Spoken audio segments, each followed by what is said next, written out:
Hey kids, it's Hexray Vision coming to you live from Hexray Quattro Cinco Studios in my mom's basement. I've got a very cool guest that I've wanted to stream with for quite a while, and things were kind of crazy. I had to go pick up the Quattro Cinco mobile studio from the RV repair shop because we're going to be driving that one all the way to North Carolina to start doing some onboarding out there. And I'm busting down the road. It's snowing like the end of the world. Like the abominable snowman simply just like went through my yard. This is like the North Pole outside right now. So I'm bumping my music and I'm driving as fast as I can to get home. And this is not a joke. I did not make this up at all. This is the thing. As I pull into the driveway, literally, this is what comes on my headphones. The higher you take them, the more daily interest that gets paid to the stakers. Always do your own research. Don't listen. I was like, no one's gonna believe that that's the song that came on, but that's literally the song that came on as I'm running into the house. That's awesome. So hell yeah. It's meant I to wish be, it was man. snowing here. It's cold, but we haven't had I lied. We had a couple of flurries on Saturday, but we haven't had any snow all year. It's just been frigid ass cold. It was like in the 60s earlier this week, but it's back to cold again here on the East Coast. So, what part of North Carolina are you going to? We're gonna be going to Raleigh, North Carolina. Oh, Raleigh's fun, man. I've never been there, and I was trying to find some places we could get together, have some dinners, and do some meetings. And dude, the list of restaurants is insane. Oh, Like bro, I don't Apex, I don't Raleigh, think there's yeah. a bad one. No, dude. And there's, oh my God. So, like, you're close to Duke and UNC, and there's a barbecue joint. So, my wife's sister and her husband were stationed there. He was a recruiter in the Army. And we would go down there to visit him. It's only a couple-hour drive from our house here. But we would go down and visit them, man. And there is so much. Raleigh's a fun town, man. You got hockey, you got like the axe throwing places. We would always go there, bowling alleys, tons of places to shop. Apex, which is right outside of Raleigh, was voted the #1 town in America to raise a family like 3 or 4 years ago. No way. It's dude, it's awesome. It's so cool there. How long are you going to be there for? We're going to be there for about 4 or 5 days. So it's going to take us 2.5 days to drive there, 2.5 days to drive back. And the crypto boot camp. So the dude crypto boot camp, that's his hometown, it's Raleigh. And so he started reaching out to me saying, hey, can you get the word out for this? We're Hexicans, we're Pulsicans, and we're trying our hardest to find a way to onboard people that don't know anything in one day. So they show up Saturday morning and they just go through the whole day and leave like ready to crypto. Hopefully that's what we're trying to do. That's pretty awesome. Yeah, and I wanted to give him a shout out and kind of like promote it as much as I could. But we're sitting in the green room and I was telling him, my goal of helping 1 million families, like, here's my ticker across the bottom of the screen. I said, because I was talking to him and I didn't say anything, but I go, so what's your goal? Like, what are you trying to do? He goes, we want to reach 1 million people. And I was like, are you messing with me? Like, have you been watching my streams? He's like, no. I said, that's like literally my goal. So I thought there's so many cool things going on right now. We're trying to solve this problem, which is onboarding, right? Because first of all, you got to teach people a lot of stuff and do a lot of hand holding. And then you bring them onto these platforms that are not user friendly. I mean, if you had never seen Metamask before, would you know what you were doing in there? No. It was made by engineers for engineers. All the exchanges are like that. All the wallets, most of the websites like connect a wallet. What does that mean to your grandma? Yeah. She's literally going to be trying to touch her wallet to a computer screen. She doesn't know what connect your wallet means. Yep. Yeah, the hardware. Well, like I was a Hexican and I had a Trezor from back in like the 16, 17, I guess it was, from way back then. And I never knew how to connect it to my MetaMask until after Hex had launched. And I needed to put it on my hardware, storage or whatever. So, I was sitting there watching videos on YouTube trying to figure it out. Like, I'm like, I understand this stuff for the most part, but like, I still had to watch a video to get it done. Now it's a breeze. Like, once you know how to do it, it's easy. But yeah, man, even for like experienced crypto heads, it's like, what am I doing here? Yeah, yeah. How do I So import a wallet? and everyone's come out with some amazing things. Like shout out to Rags to Riches and Crypto Heartbeat for putting the My Crypto Classroom video series together. They've got, in fact, they've got a whole community helping them in the Argonauts treehouse, and these guys are literally putting the learning modules together, and that's great. And then you got Lindsay and Adam from Viber Finance, and they've got Love something them. written. They've got that written down booklet that is a step by step, because people in older generations, they're used to learning by text. People in our generation are used to watching videos, and kids or anyone younger, they're watching 10-second clips on TikTok where they're playing a video game. If it's not on that platform, they don't want to learn it, right? So Is this next weekend? Yeah, in this Raleigh? is the 28th in Raleigh. We're gonna be Rags is gonna come down and speak. I'm gonna be there. Crypto Sloth is in the hood. I want to come. Can I invite myself? You're more than welcome to come. Yeah, bro, I want to come. You can sleep in the RV, bro. That's shit. the kind of invitation we're sending your way. We got a bed for awesome. you, bro. Dude, so my wife and my son are flying out to Colorado to see her sister and their kids. Like her husband, he's stationed, the same guy who used to live in Apex down in Raleigh. They then were stationed out in Colorado Springs, and he's in Romania for like another couple of months or whatever. So Amber's flying out to Colorado next week. I've got a hall pass all week. She's bouncing out of town on Tuesday, and then she's gone for like 8 days, 7 days. So I have nothing to do, man, and I've been looking for something to do. To come out to Raleigh, and it's not that far of a drive for me. That's where the party's going to be at, is Raleigh this week. So I'm hoping to I'm hoping to get there in time to go canvass some of the wealthier neighborhoods with some flyers and some postcards to go out to the nice place to say, hey, if you guys want to know about crypto, I mean, they've got money to spare. They got money to park somewhere. They just don't understand crypto. So hey, come to our the boot camp. There's going to be DJs. There's going to be musicians. There's going to be food. He's going to make it like a real fun event. And like you said, we're just trying to pack as many people in there as we can. And really, he just wants to cover the cost of the building. That's his only goal. He has no desire to make money off of this. He just wants to reach out to as many people as he can. Yeah, definitely. Usually I have it pulled up during the stream. Let me share it right here. It's crypto. It's Crypto Boot Camp. I think that'll take you to the website. And then where's it at? Blockchain training course in Raleigh. Yep. Caltech? No, that can't be it. What the heck is this? So do you see this right here on the screen?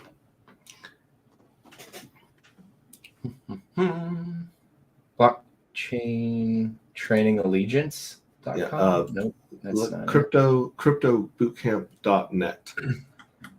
And it should be on the screen right now with us. And my screen always freezes when I share the screen. So mine does the same thing. There we go. Yeah, so this is it in Raleigh.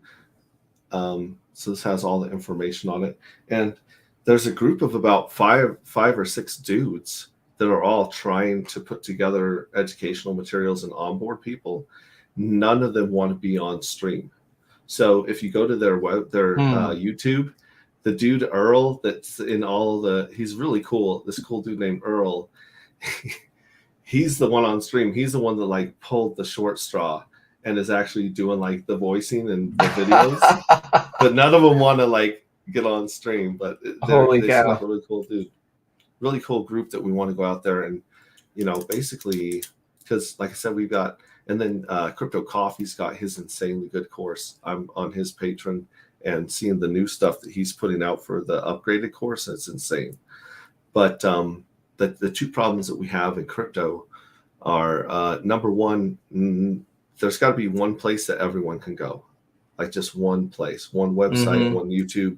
And I like the name called Crypto Helpline, like a suicide hotline. We got a crypto hotline. So you can call, you can zoom in, or you can just go to our like a YouTube channel, and you can watch other people's calls asking one question. And here's the other problem we have as Hexicans is we don't answer questions. Like as soon as they ask one question, we tell them the whole history of blockchain, and we drown them, right? Like we just overwhelm them with just insane amounts of information that they can't digest, right? So Keep it short and simple. KISS. Yeah. So if we can come up as Hexicans with a standard answer and standard information to these common questions and walk people through it, then the other cool thing about this is that I'm sure you've sat down with friends and relatives at their kitchen table for 2 or 3 hours, getting them set up with Coinbase, getting them set up with a wallet, like doing all that stuff. Now, unless that person is investing $3 million, it doesn't move the price of Hex in the short term. In the long term, it does, because we're locking more and more Hex up. But in the short term, I think there's one dude that I onboarded that put in a chunk, and I actually saw the price move. Just one dude. But if we use the power of network, we can 1 or 2 hours of helping out on this hotline or just manning the phone or manning the camera will literally reach thousands times more people than sitting at a kitchen table. So what a great idea. You're scaling the information and you're pumping your bags. Like you'll reach enough people by putting the time into this network to really hold up and push the price of Hex. That's my theory anyways. So is this is on Saturday, and it's the one day. When does it? What are the hours? I think it starts in the morning, like at 10 or something like that, and goes most of the day. And then they have a meetup. He's got a Telegram. In fact, let me put the Telegram in. Rags is so disrespected on here. Everyone else. Hosted by Deep State and DJ Craze or Crazy, and then Hexray Vision, and then Carry Long Music. All of them, if you look on the website in the top right hand corner, it says fun factor high, fun factor high, fun factor high. And then it gets to Rags and there's nothing. Fun factor.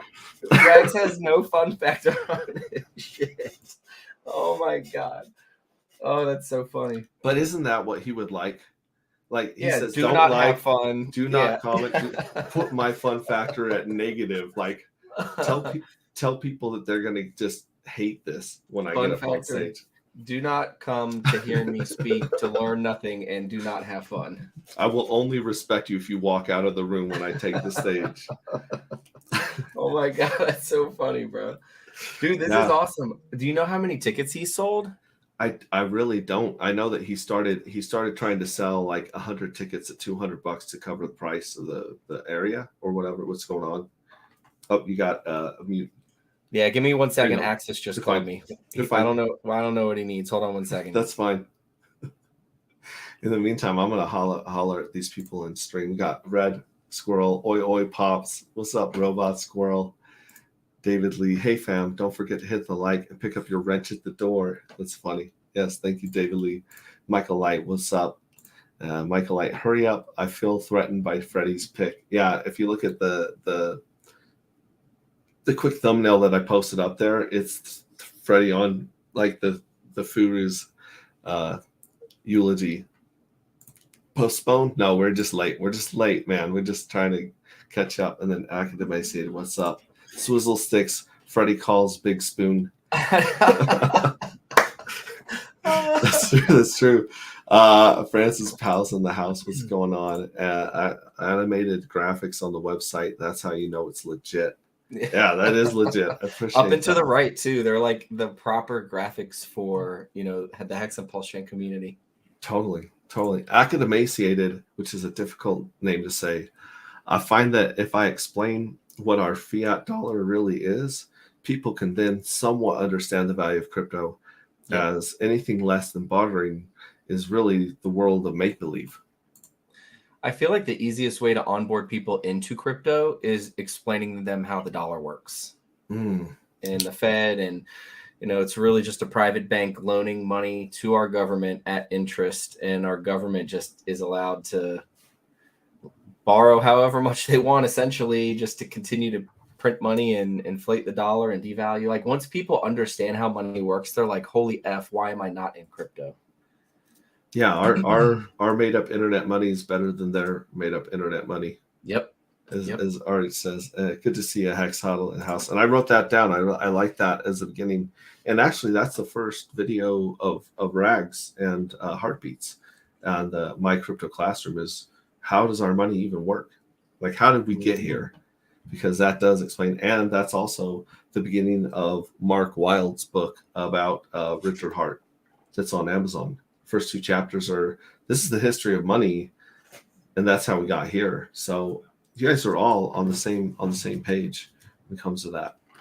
So good thinking. Access. I've got when I get back from North Carolina, I'm going to be streaming with Axis, and we're going to be looking at the chart of the previous bottoms, and we're also going to be looking at the previous charts of the tops to try and think of, like, what are we really looking for? How do we, what does the chart look like when we do hit the bottom? Because I think we still got 3 to 6 months, especially with all the tomfoolery with the Fed and all the BS that you hear from the DOJ regarding crypto, and the fact that old daddy Bitcoin is still insanely overvalued. Like, that doesn't make any sense. Where is Bitcoin? Last I saw yesterday or day before, it was like 21,000 maybe. Yeah. It looks like it's a lot of people are calling for resistance at 25K. We're at 22,343 right now. Yeah, because on the way down, it bounced on 25 a lot, which is probably going to create resistance now. Yeah, ETH is at 1639. That seems high. Yeah, that seems pretty high for ETH. Do you remember back during the adoption amplifier when we were sacrificing these $70 and $80 Ethereums? God, dude, day one ETH I think was what, 70 or 80 bucks. Yeah, it was super, super low, and I was like, man, I'm giving. I FOMO'd in with like 9 of those Ethereum, and I thought that was a lot of money back then. Oh yeah, because we're at the bottom of the market. Well, I think Bitcoin at the time when Hex launched was like $7,000, if I'm not mistaken. It was like 7K, 67 or 76, somewhere in that range. I want to say 7K is right around where it was. And you know, if you took 1 Bitcoin at the time, I think it was like 50 Ethereum. 50 Ethereum at $70 or whatever it was, 80 bucks on day one, I think was the breakdown of that. But crazy to think about, man. It's bananas. I mean, yeah, I think when I dumped my Bitcoin for Hex, when I went all into Hex, I want to say my Bitcoins were worth like 6 or 7 grand. They weren't worth a lot. Yep. Maybe 8 grand towards the middle of the adoption amplifier was starting to ramp up. That's bananas. So crazy. It is wild. How long of a drive is that for you to come across? Hey, what's good, Siren?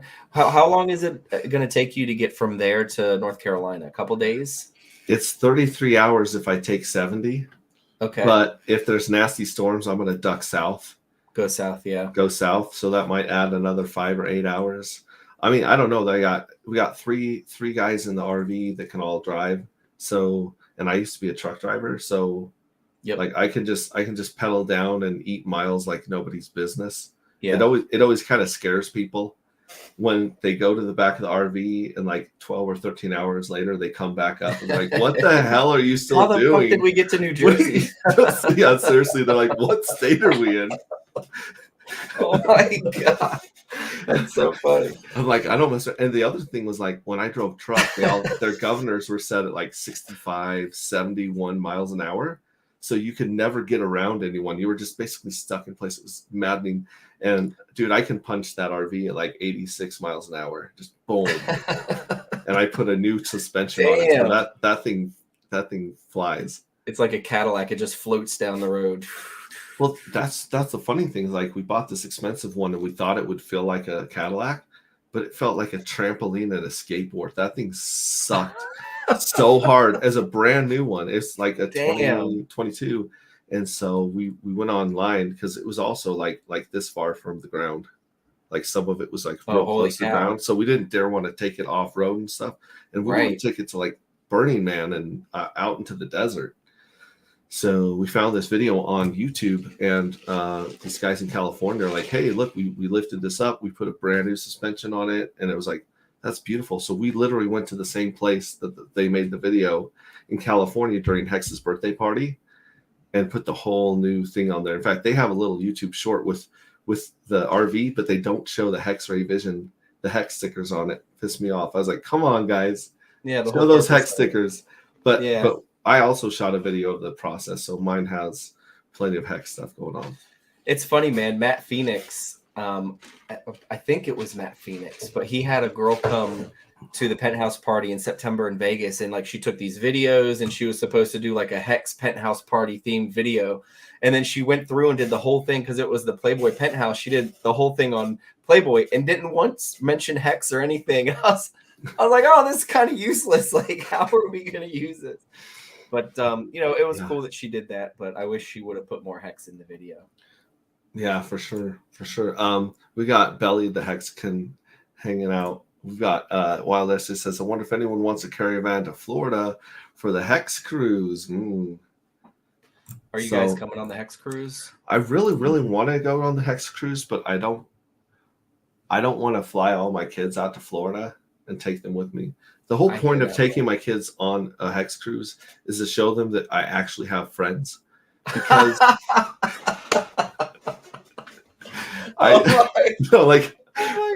I literally spend every hour of every day just getting dunked on and dabbed on and made fun of, where they're just like, Dad, that's a stupid joke. Dad is such a dork. Like that, they're like, no one out there even knows who you are. No one likes you. And I'm like, I have friends. I have Hex friends, and I just want them to see people be nice to me in public.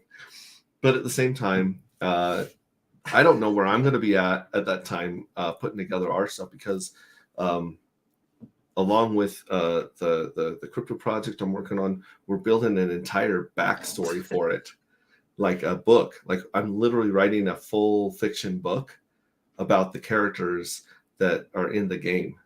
We're creating a whole fictional book, and then from there, so I mean that's it. And then we're gonna try to do some guerrilla stuff, right? So we're gonna try getting QR codes plastered everywhere around the world on the same day with no information. So like they'll scan the QR code, it'll take them to the story, right? Like the first chapter of the story or whatever, first video clip, and then they'll be like, well, what is this? It'll have like a little countdown to the next one. It's like, well, tune in for more, right? And eventually it'll all lead into the actual like crypto, but it's so hard to get people's information and attention these days. Everyone's fighting for their attention. Everyone has a 2-second attention span. My kids, like I've said before, they won't watch a TikTok unless someone is playing a video game on the bottom of the screen, or if they can play a video game on the bottom of the screen while they're watching a 10-second TikTok. In fact, one of the biggest RH TikToks is that it's a video game on the bottom of like this car racing, and he's on the top, and that's got thousands and thousands of views because people they have no attention spans. Is that what that's for? Because I've seen like Andrew Tate ones where it's him talking on the top, and then that car, and it's like going down, and there's like the half circle things in this car. It's just like falling down and like racing around. Yeah, that's interesting, man. Damn. Yeah, you have to have 6 things going on the screen to keep someone's attention. And I mean, that's the other part about onboarding is you got to meet people where they're at. Yeah. Right. Yep. Like they're not going to jump on one of my 4-hour live streams talking about like the intricacies of T-shares if they don't know who I am and what we're talking about. We got to go get them with those little sound bites, get their attention, and then bring them in slowly. I mean, that's the plan. I like the idea of the QR codes with nothing on it. Just like, hey, what is this? Ooh. Well, I think I'm going to have a picture of like a broken astronaut helmet next to the QR. That's it. So they're like, the hell does that mean? So that's awesome. Yeah, it definitely gets you interested. Yeah. And then if we can pull it off, part of the claim phase we're working on is like a Pokemon Go faucet. So you would actually have to go to a physical location and scan something and get the faucet of the coins for part of the free claim. which might get people's excuse me attention more. But I mean, there's so much stuff going on. So that being said, with the cruise, I don't know if I'll have time to jump on a boat and fly with the fam. Yeah, but I will someday prove to my children that I'm a cool guy. Like someday I'm gonna prove it. That's funny as hell, man. Yeah. So someone said in chat, is there a Hexagon village at Burning Man yet? Crypto Kool-Aid is the guy I think you would need to speak with. That dude is like in the development and he does all sorts of stuff at Burning Man. You guys went this year, didn't you? We went with Kool-Aid. I streamed from Burning Man with Kool-Aid. And it was bananas. It was like we're on our little Starlink satellite because there's no service out there. And it's like it's real grainy and stuff. We had a killer time. And then he came over and he was hopping on, like chatting with the captain or like Discord syndicates hang. And like we're like walking around half naked trying to put on like our outfits and stuff. It was wild. It was Is a it lot hot? of fun. It's like super hot. It was balls hot. It was 110 every day. And it was like 80. If you got really lucky, it would get like 70 degrees before the sun came up. And it would feel like you were freezing to death because you're so used to being just so hot. 40 degrees warmer. Mm-hmm. Damn. Yeah. So if you like those really sexy, revealing, crazy outfits, it was a perfect time to go out there because you were literally just like taking off all your clothes because it was so damn hot, even after the sun went down. I bet you saw some crazy things out there. Yeah, it's everything that you hope it's going to be and everything that you're afraid it's going to be at the same time. Like there's one. We're out there in the middle of the desert. This is what my buddy saw.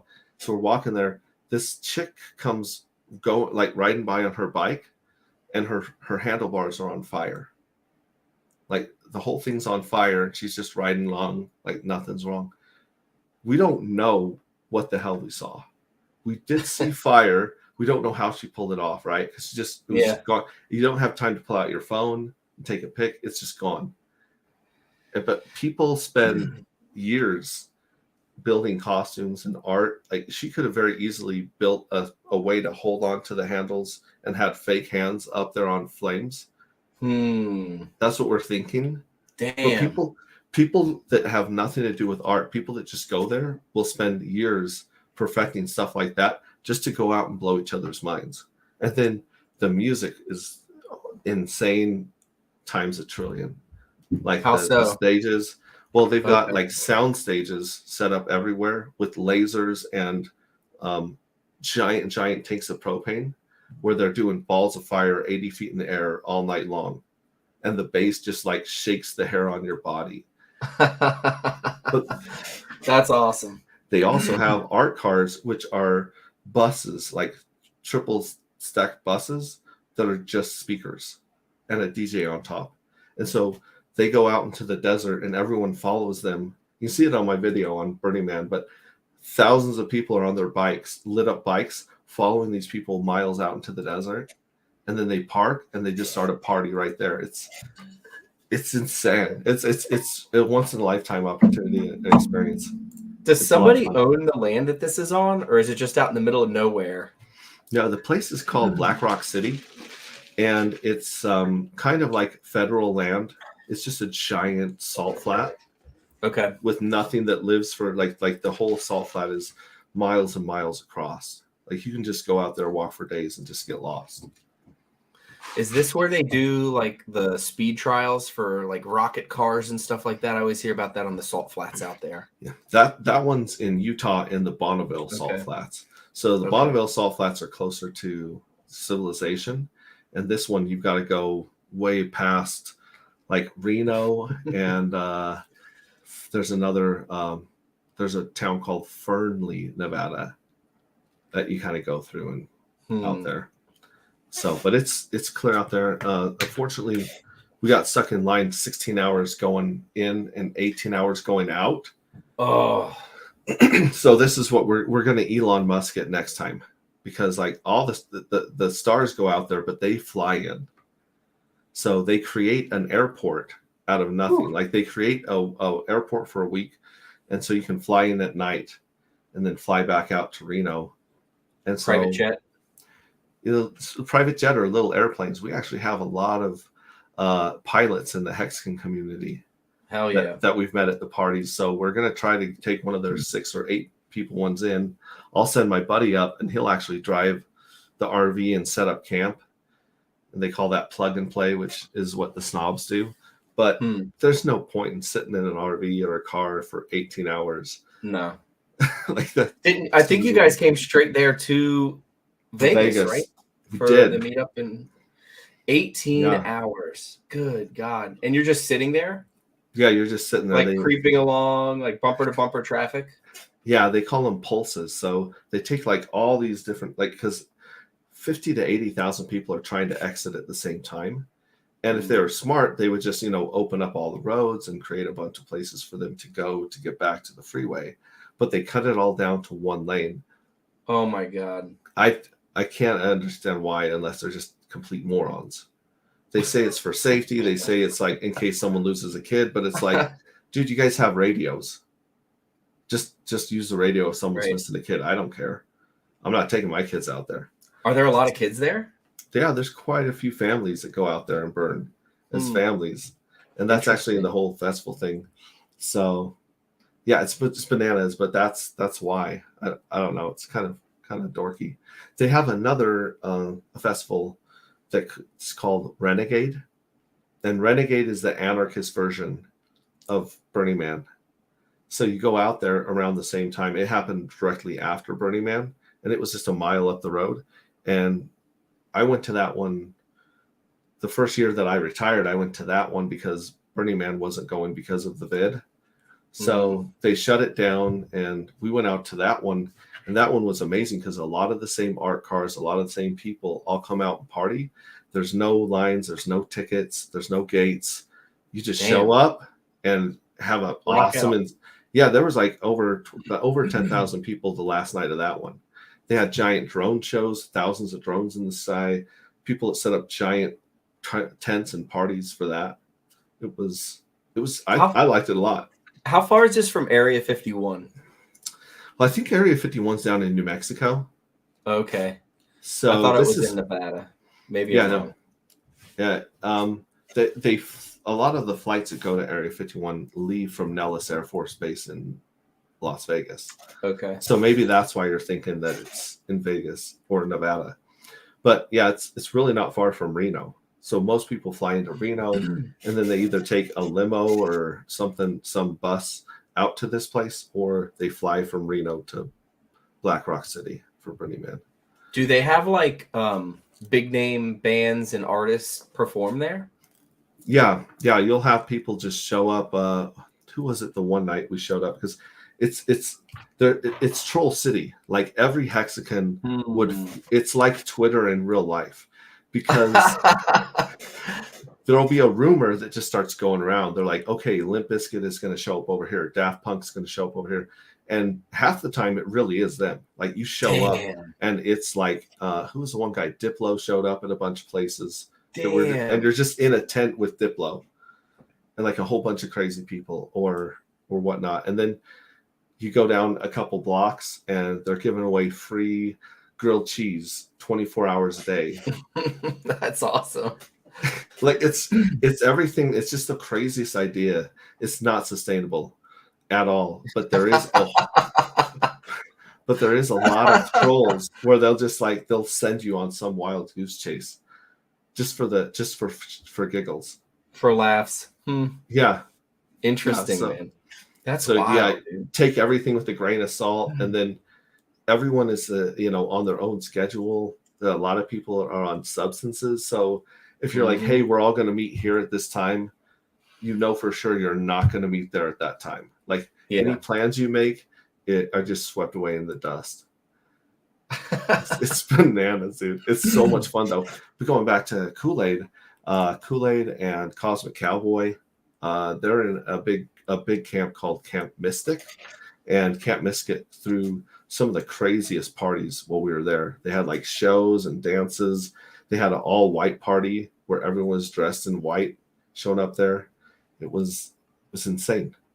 But what I'd like to do is take over some of the smaller burns as hexagons and then go once we have enough participation, especially after another bull run when everyone's got money and time, start our own festival. You know, you need to talk to Big K.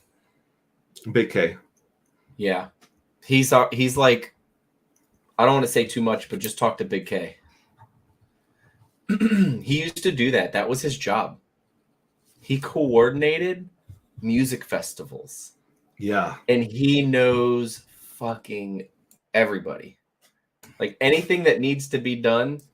He's actually talked about it on Steak and Bake a couple times about putting together a festival down in Florida. And probably, I would imagine within the next year or two, this is going to go down. It's going to happen. Big K is going to host a big music festival. It's going to be a Hex music festival. It's going to be awesome. It's not going to be just Hex. It's going to be like big name people. And it's going to be like a camp out, like 3-day thing, like Bonnaroo or something like that. But yeah, man, get with Big K. He can definitely help you with that. Definitely talk to him, because that's actually something we want to incorporate in my project. Is we want to coordinate in real life events, like festivals in real life, where your tokens, like even if you're a Hex, like if you're a Hexagon, if you're a Texan, if you're a Pulsican, you're all welcome. You're getting in. But if you have like, you know, big stakes in Hex, or you have like something that you're hanging on to, you've proven that you have like diamond hands, we'll roll out the red carpet. You're going to get a whole like VIP treatment to the festival to be like, hey, we appreciate you. He was talking, he was telling me one time that like the tickets would be NFTs, and then the NFTs would be linked to Hex stakes. So people would be able to go and claim Hex with their NFTs and lock it up 5555 with the ticket. So I was like, that's freaking awesome, man. It's such a great idea. You incorporate Hex into it, and it just, that Hex Fest. The chat's going crazy. Dingo Wolf, you got a big shout out, a big fan in Dingo Wolf here. Michael, I'm going to be a pilot. That's good. That's good. Wow. I see it. A big serious bus. How very cool. Hex Music Fest will be sick. I'm in it right now. Hex Fest. He's all high on Burning Man. I tell you what, if you go to Black Rock City, Black Rock City is one of the only places on earth where you take substances to feel normal. Because if you're sober in this bizarre environment, even the landscape, it kind of plays tricks on your mind, because there's no features. Like off in the distance, there might be some mountains or something like that, but it's just white plain for as far as you can see. If it's not dusty, right? So it's kind of like, you know, those scenes in movies where they're dead and they're in heaven talking to God or something, and it's just white. That's the way most of that place is before you start putting up tents and slides and merry-go-rounds and all sorts of crazy stuff. Interesting. So we need a Winterfest with snowboarding and skiing. They had one get together in Denver last year, was it?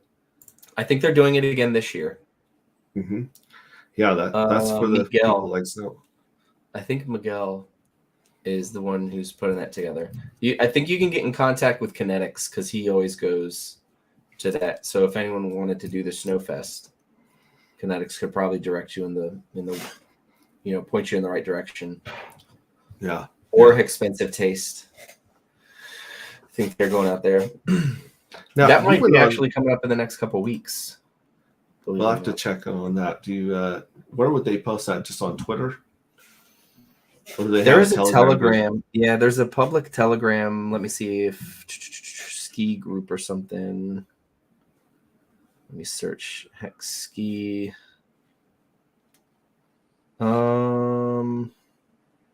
Maybe it's not. Yeah, I don't know. If you reach out to Tex Hex or Expensive Taste or Kinetics, one of those three will be able to get you in contact with that. Awesome. I don't know what the name of it is. I'm trying to scan through my Telegram, but there's so much in here. Now, if you noticed, I threw up a GIF of Ferris Bueller's Day Off underneath our stream announcement. How old were you? Old enough to remember when that movie came out? Oh yeah, that was it was a little before my generation. I was young, Mhm. but I grew up, I grew up with the culture, the Ferris Bueller Bueller. Yeah, Like I get it. I know everything, like the car and everything. Yeah, yeah, yeah. That movie, like I just remember as a little kid watching this dude do whatever he wanted for an entire day. And I think that's part of like that seed that was planted of like being a freedom maxi and being like, hey, I want to live life on my terms. I don't want to be told what to yep, do. I don't want to conform. I just want to enjoy life while I'm here. What yep, does he say? He's like, slow down. Life comes at you pretty fast, he says, right? If you don't yep. slow down, you might miss it.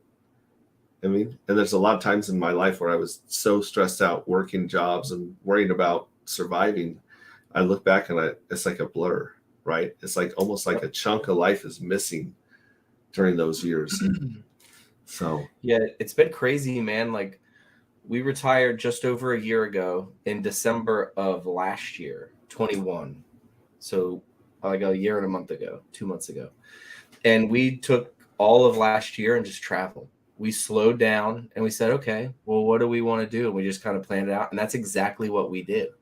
wow. And we went to Florida. We spent, a month down in Florida just going around to see like what we liked, where we wanted to go. And we took our son.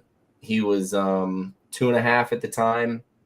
He turned 3 during the summer. So we got to spend that time. He doesn't start school until this upcoming fall. So, we said, hey, look, we're going to take 2 years. We're really going to enjoy this time with our son and just go around and show him and do things with him that we, weren't privileged enough to do when we were growing up, right? We didn't have money. Right. We weren't well off. We were actually pretty poor. So, my parents did everything they could to like give us, like, I never wanted for anything really, but, the never really went on a plane until I was an adult. Never went out of the country until I was almost 30 years old. Um, Actually, I was older than 30. I never left the country until 31, 32. Yeah, man, just to have that freedom. We drove across country to visit family, and we hit up people all along the way: Ohio, Missouri, Kansas, Colorado, and then we drove back. So we put a lot of miles on the car, man. But just to have that freedom, that's something that I've always wanted, to never bow down to anybody. That's why I never went into the military, man. I just couldn't take people barking orders at my face or telling me to do something. Like I've never been one for authority. So I've always wanted to have that complete freedom. And even now, like I'm working, but I'm working for myself. I'm doing my own stuff, and I'm helping other people with that stuff. But that freedom that he had that one day, man, where he didn't have to be in school, like it's such a good feeling, man. It's such a good feeling. I'm Yeah, sure you feel it. I like the phrase freedom flex instead of hex flex. Like I like Mhm. hex flex because it talks about hex, but that's usually in regards to like buying something nice or fancy or expensive. Yep. And to me, it's like the freedom flex of like, hey, I'm on a boat. Hey, I'm on a vacation with my kids. Or hey, I'm streaming in my mom's basement every day, right? Yep. With all your kids. With all my kids. Yeah. Swizzle Sticks likes me to yell, "Mom, meatloaf." He likes that when I do that on my streams. That's so So funny. You were the first Texican that I ever met in person. really, Yeah. how is that Yep. possible? Was that in Vegas? It was in Vegas for Maddie's conference a year ago in March. Um, Yeah. we flew in and we got there. We flew in on the 6th, like Sunday. I didn't think everything was going on until like Monday, but we flew in on Sunday. Well, it turns out, I'm pretty sure it was Sunday. Turns out like conference was like up and running that day. So we get in, by the time we get to the hotel, boom, boom, we come over, we're starving, right? We come over to the Excalibur and we're Oh walking around yeah. trying to look for food. And you and your wife were sitting there, and you were the first Texican that I ever met in person. And we sat there and had lunch with you guys, and then went into the conference. I was honored because at first I was like, Freddie's a big celebrity. He's a big Not a music celebrity. superstar. I don't want to bug him while he's trying to get something to eat, right? No. And then you and Amber sat down, And I think that made such a positive impression on my wife. Aw. She was like, wow, this is like, these Hexicans are, because she'd only met a couple of weirdo Hexicans at that point, like Yeah. crazy Hexicans. She was like, I know what you mean. She was like holding like arm's length, like, all right, these guys are kind of nuts, like they're your friends. But then she met like you and Amber, say, wait, these people are normal, they're good people, I like hanging out with them, you know. And then you invited us over to the penthouse party, and everything was like, she was like, yeah, these are people that I really want to like build a life with. Like, these are people I would go on vacation with. These are people I would invite to my house to sit and eat dinner at my table. And that was like such a huge relief, because I was like, looks like it's just me with the Hexicans. It's going to be me alone. Man. And my wife's going to stay at home. She was like, so Hexagon 720, my buddy Hexagon 720 and his wife, they came out with us. And that was their first meetup too. Well, I mean, I guess the Furu's eulogy or whatever, a couple of, those guys all came over for that. And that was maybe 4 or 5 months prior. But like at a meetup, like outside of those guys for the music video, you were the first one that I met in real life, like at an event, walked up. But my wife felt the same way. She was like, oh, all your nerdy internet crypto friends, blah, blah, blah. And then we sat down, and then, they're still in a group chat to this day. Yeah. Amber tells me all the time about, stuff that they're talking about in there. And yeah, man, that was awesome. It was cool for Amber to come to Maddie's conference in March last year, because she got to see everyone. And they were like, she was like, oh, these are all normal people. Like you said, these are people that we would, invite into our home and sit down and eat dinner. And we've developed that relationship with people. Like Axis now is local here, and him and his girl, they're coming over tomorrow night. They were over a couple weeks ago, and before they went out of the town, out of country for a little bit. But we try to meet up with, like Cabana and his wife, amazing people. Like Amber was just telling me today, she was like, damn, I wish they were a little closer. They're about an hour away, so it's a little too far with DC traffic to get up with them as much as we would like to. But they're just awesome people, man. And when she got in and when she got to meet everyone in the community, that's really when I was like, okay, this is awesome, man. Now I don't feel like as such a nerd. You know how like you try to convince your kids that you have friends? That's how it's like, people really like me. No, they laugh at my jokes. Like, nobody laughs at your jokes, Dad. Nobody on earth laughs at your jokes. I'm like, there's 3 of them, I promise you. She was like, dude, no one listens to your music.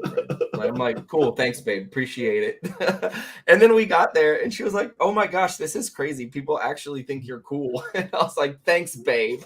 Well, not only are you cool, but like I was a year ahead of you in the whole family thing, right? In the family trip of freedom. So we went up to like Yellowstone. We went to a bunch of places as a family, renting RVs and stuff back then. And we were always jamming out to the Hexagon anthem. And so like I would record my little girls like rapping the Hexagon anthem, and I would try to send it to you. And it would never, like, for some reason, it would never go through. I'm like, I'd resend it and stuff. Yeah. But I was like, one day you'll see my buddy Freddie. That's cool, and that was man. Dude, that the Marco party says, that Marco says the same thing too. Like his kids sing it. It's awesome. Well, and that party at Power City party with the rapping and the fashion show, like that was so much fun. It was just, I don't know, next level. Like, because we were all in our element. It was. That's literally what I was about to say. It was the next level, man.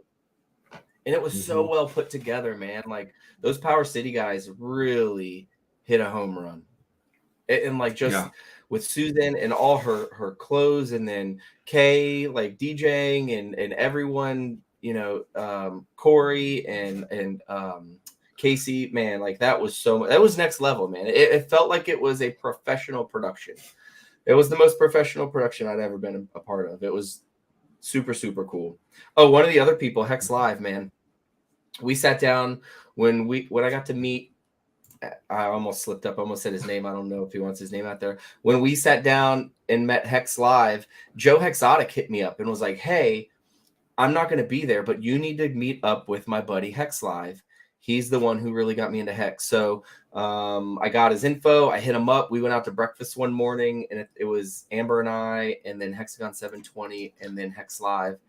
and we sat down, and man, I just, sometimes like when you meet people, you're just like, dude, this guy's just a genuine good person. And like from that moment that we sat down at that breakfast, like we developed a friendship, and we text each other, and like I'll get an idea about something and I'll text him to bounce it off him. And he's just a great person, man. Really good person. Yeah. Well, and the other thing that I didn't realize, like I'd always met Hex live, got along with him, thought he was a really cool dude.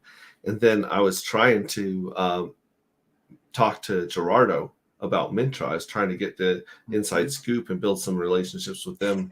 And when we went to the birthday party, he's there hanging out, and he's the coder. He's the brains behind Mintra. And I'm like, this guy's cool, and he's the brains. Like this is insane. It blew my mind. Crypto BD says we need another PulseCon without the con. That was very fun. Have you seen? Have you met PJ and Rogers with Mintra? Yes. Fortunately and unfortunately, no. They are amazing people, man. Like they wrecked my wife because they kept buying. Whenever my wife's around, she like wants to be the one buying shots and like being like including people. Life of the party, having fun. And that's what they were doing too. So there were entirely too many shots that were taken in San Diego. Like just we couldn't walk. I was like, this is too much. We stayed at the same sports bar that Sunday after the birthday party. I want to say they were there for 13 or 14 hours straight. Same table. Like we would go do something and come back, and it was another round of shots. And we're like, Roger and PJ are going to kill us. They're some of the most fun people I've ever met in the community, cool. Man. Just throw down. Yeah, those guys are good, man. Super cool. There was just a really cool, tight group of people. Black Axe, Ken and Casey were there for the weekend. DJ Pollywood was there. Kool-Aid was there. It was a lot of fun. A lot of fun. Just the same group just partying and hanging out. Vets in Crypto. That guy's really, really cool. Really cool. It says, you guys went dark, says Mrs. Quotes. I have no idea what that means. Maybe we haven't been in as much touch as we want to be. Or she's saying that one of our jokes was dark. Oh. I don't know. Oh, or is she saying us? We went dark on the broadcast. Oh, I can't see what she says. Is Miss Quotes trolling us, or did we really not have? I don't know. I feel like I can see it. I'm watching it on my phone. I can see it. She might be trolling us. Or maybe Amber, you got to turn your phone screen on. Is your phone screen on? Try turning it off and turning it back on again. She might just be trolling us. Or maybe. I think she's trolling us. Yeah, he says, we're good. That's funny. So let's go back in time. Let's go to a time machine. Let's go back 4 years ago. Okay. 4 years ago, we were 1 year into waiting for Hex, because Richard Hart had told us a year prior to that, like 5 years ago, Richard Hart said, we're not doing the CFD token. That's way too complicated, but we're going to do a CD on the blockchain. It's going to be called Bitcoin Hex, and it'll be done in 6 months. And then, obviously it wasn't done in 6 months. It was done in 2 years. But we were halfway through those 2 year waiting period for Hex to come out. So back then, there wasn't chat going on in crypto. Mm-hmm. We just crashed from 2018 crash. Yep. We're sitting there at the bottom. We're waiting for Hex to come out. We just lost all of our money from the 17 run. Yep. I had just watched all of my Bitcoin go from 20K to 3K. And I hadn't taken any profits. Yep. And then I aped in at 6K thinking it was the bottom. And a week later, it dropped to 3K. So I was depressed. I was freaking out. I was like, man, we need this Hex thing to come out like tomorrow, because I'm going to lose everything in crypto. And that's what I was thinking. And at the same time, Richard Hart was doing those 3 to 8 hour live streams where he was reading everyone's questions and answering. He was also asking people, hey, what do you guys think we should do with this part of the code? What should the penalty be? What should the interest be? how long should we lock this up for? Like, really, like you could see it being built in real time. Yep. And there was a couple other things going on back then, but really, like nothing burgers. The whole crypto scene was silent. Yep. There was nothing going on back then. Now, fast forward to 4 years later, today, everything is going on. Even though we're waiting for Pulse Chain, everything is going on. It Every doesn't week. quite feel like Max Payne yet. No. I wonder if that's because there's so much going on. Yeah, there's enough distractions going on that if we didn't have all this stuff going on, waiting to hit the bottom would be torture. Yeah. Like, it's already not fun trying to hit the bottom and go back up. But you follow the real estate markets fairly closely, right? Yes, sir. So the real estate markets seem to be like a lagging indicator. They're always the last thing to crash. They're always the last thing to rebound when the economy does its crazy stuff.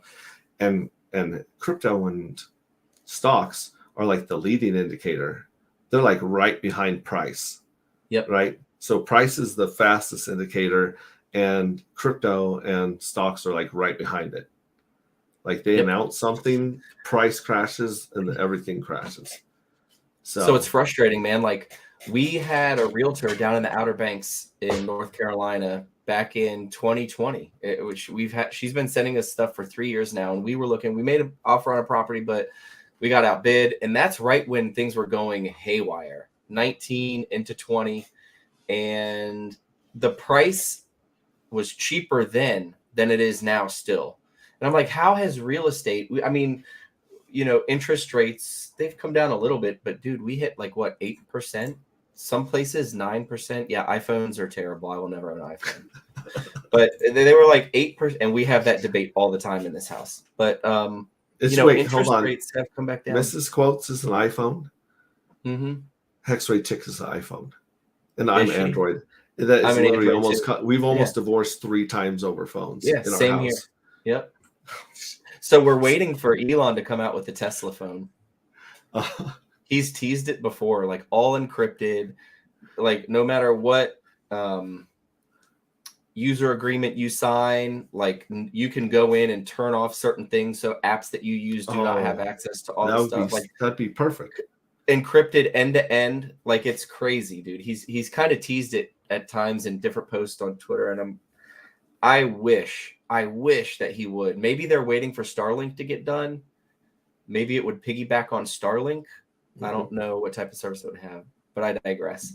But home values were cheaper then, and we've had 8% interest rates in the last 6 months, the last 8 months. So it's like, when will this housing market come down? Is it going to really take the next 2 years for that to happen? The next 3 years for that to happen? Well, you know how the banks have been heavily manipulating the price of gold and silver? Yes. Like they short it into oblivion, and then they get caught and they pay some little dinky fee, even though they've made billions of dollars shorting it. It feels like the opposite is happening with real estate, where these banks have been given insane amounts of free money during the printing and the inflation, that they can just go in and buy and hold chunks of non-performing real estate and sit on it indefinitely, because there's really no consequence for these guys until they want to unload it on the dumb middle class. Wasn't BlackRock doing that too?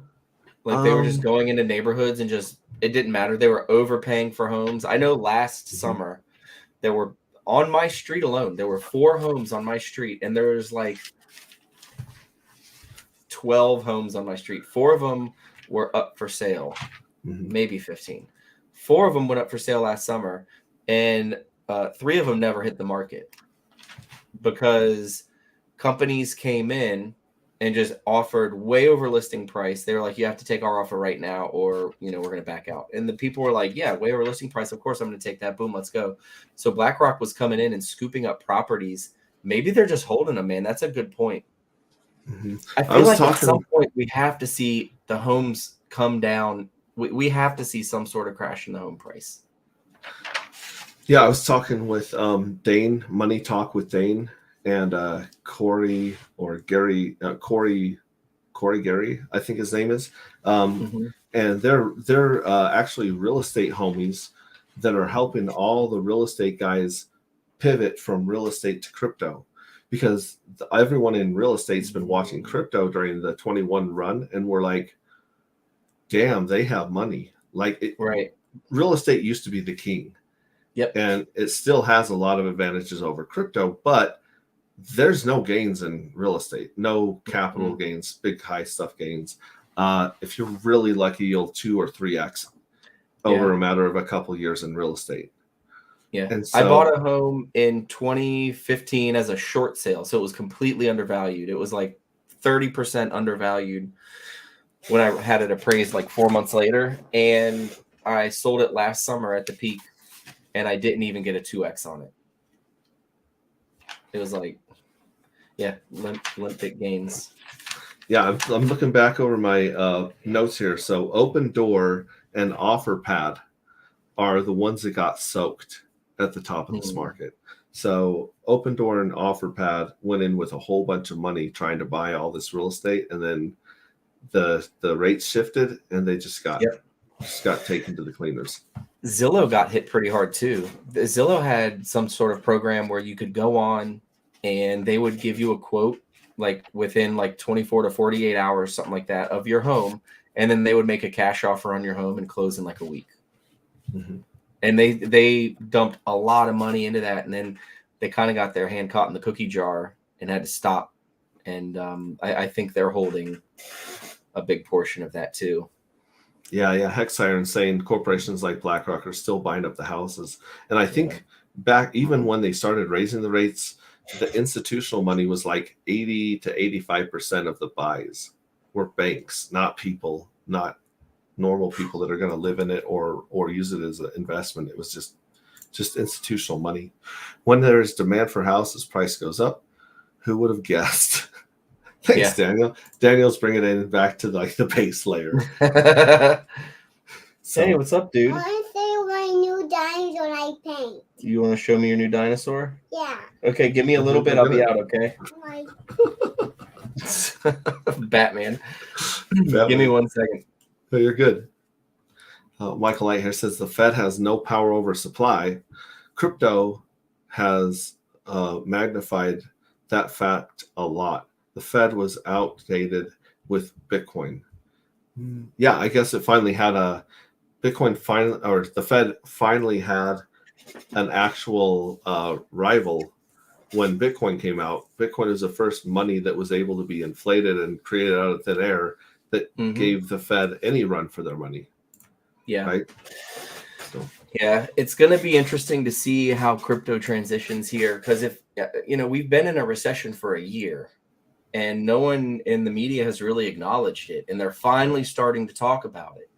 And I spoke about this with Ron Paul. I was lucky enough to sit down with him back in 2010, and he told me something then that really like blew my mind, that we'll continue to have these recessions every few years, and they're just going to continue to get worse and worse and worse and worse and worse until we reach a depression and a boiling point where it all collapses. And I said, okay, well, what'll be the warning signs of that? And he said, the first thing you're going to see is food prices spike. And what are we seeing right now? Hyperinflation, he was basically warning of. He said, you'll see food prices begin to spike. And what are we seeing? We're seeing $15 eggs at Costco that used to be $6, right? Gas prices have come back down a little bit, but food prices are going up. All this stuff is happening, man. Like, Bitcoin wasn't around in 2008.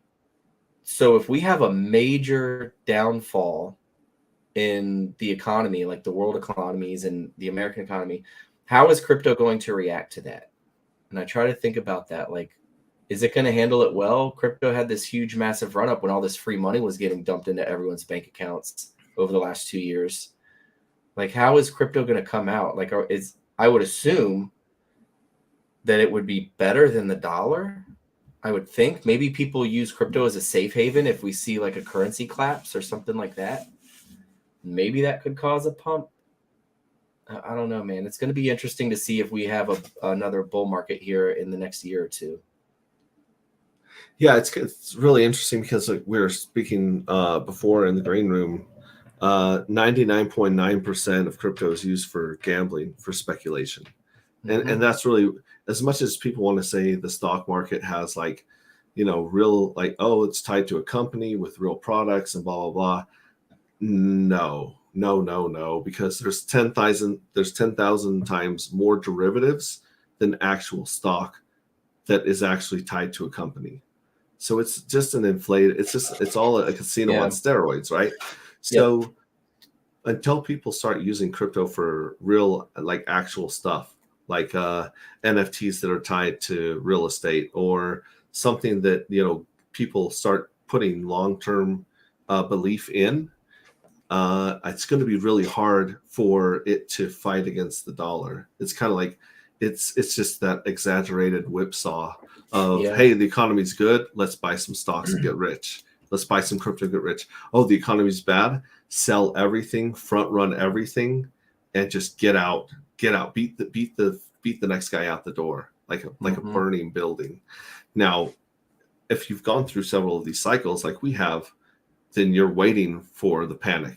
You're sitting there with your pile of powder and money, and you're just buying the dips. You're just buying it on the way down, DCing in. And then, like when everyone else is FOMOing in, you're like, thank you. Just take it a little bit here, take a little bit there, take a little bit there. It's dollar. I think it was dollar cost crypto, or no, it was Wendy's for tendies. Wendy's for tendies said, if you're taking a screenshot of your phone every 10 minutes because the price is going up so high, you should probably sell 10% or 5%. That's a sign. That's a sign that that's a good time to take some money and put it in your pocket. So it's counterintuitive because it's against your emotions.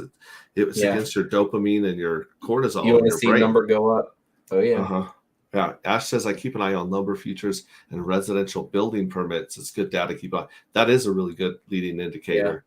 And you can also look up the number of cells in your county and your state fairly easily in most places. And you'll see what it was a year ago, and you'll see what it is this year. It'll blow your mind. Yeah. I feel like lumber prices have come down from last year. Yeah. Hex Siren is going to kidnap your child, it looks like. She says, oh my God, he's so cute. BlackRock had to stop payments from the real estate ETF, and the algo failed. JPY is already blown up. It says, Francis Pell says, I like to start a Hex real estate group. There kind of is a Hex real estate group right now. And that's the Money Talk guys, because people like myself are going into real estate very, very carefully right now because of getting destroyed in taxes on capital gains. And everyone in real estate is getting out because I think that the next 2 years for real estate are going to be like garbage. I think the next 2 years are going to be really tough for real estate, just based on the number of layoffs and unemployment that we're looking at in the next 2 years. I hate to say this, but how amazing would it be if we see a real estate bottom in the next crypto bull? That's actually really what I'm hoping for. That's what a lot of people are actually predicting that I talk to, because real estate or stocks and crypto are usually the first to spike because they're liquid, and that's where the velocity of money goes the fastest. And then real estate's where it goes the slowest, right? So we could very easily be seeing the bottom of real estate, or the close to the bottom, and on the next bull run. So just think about that. Taking some of those crypto gains brings real estate out of its bear market. If people start selling their crypto tops and buying properties and investing, that's crazy. We should do a stream sometime with the real estate homies. That would be a lot of fun. I think you'd like where they're coming from, but they're at the same time they're still like questioning, like, should I really stake for 15 years? And I'm like, yeah. Like, yeah, but let me ask you a question. What if I'm like, yeah. Like, don't stake it all for 15 years, but you should not all. Have some 15-year stakes in there, of course. Yeah. I told him, I said, look, what if Hex does what it's supposed to do in 15 years, and you didn't stake for 15 years, you're gonna kick yourself. Like, even if you throw $50, I remember back in the day, some mystery dude threw 100 Hex in everyone's wallet, and it was worth 6 cents. The 100 Hex was worth 6 cents back then. because it was so, the Damn. price was so low. And so that was my first Quattro Cinco steak. I said, look, I got this 100 hex. They're free. I spent 28 cents in fees staking the 6 cents out 15 years. And right now that hex is worth like $50-$60 or something like that in the bear. That's legit. Like that kind of shows you the power of the yield on a Quattro Cinco. And eventually when that thing actually comes out, I'm going to be telling everyone, dude, this was 6 cents when I started it. I have no idea what it's going to be worth. And Let that be your Lambo steak. the 6 cent Lambo. The 6 cent Lambo. The free 6 cent Lambo. Yeah, the free was 6 cent Lambo. I mean, I can only imagine what the fees are going to be pulling that out on Ethereum. But God. Yeah, I am not looking forward to that. Like this last bear market, it was tough, man, because we had some early stakes, like day 1, day 2, day 3 stakes. And it was like $1,500, man. And I was like, there's no way I'm just not going to end this stake right now. Mm-hmm. I'll wait and try to, hope that fees come down. And I've got some tonight, I'm hoping. I pulled them up this week, but usually Friday night and Saturday night, like I guess Saturday morning at like 1 a.m., Sunday morning at like 1 a.m. are good times where I'm at on the East Coast to end stake. So might wait up tonight and try to get some put through, because it was still even expensive the other day. I looked, it was like 40 something Gwei. I think Patrick said on Cabana's happy hour on Wednesday, you want to do no more than 20. Always make sure it's less than 20 if you're going to do it. Wait till night. Wait till that's through. But even still, man, it was so expensive on this last bull run. It really kind of killed the party when they tripled our gas fees. Yep. I took that as a personal attack, as a hexagon, because I looked at all the other contracts on their layer 1 on their network, and very, very few of them had that function. Very few of them operated like hex. And they were saying, well, we got to triple this in case something bad happens in the future. But I honestly think they were completely threatened by hex.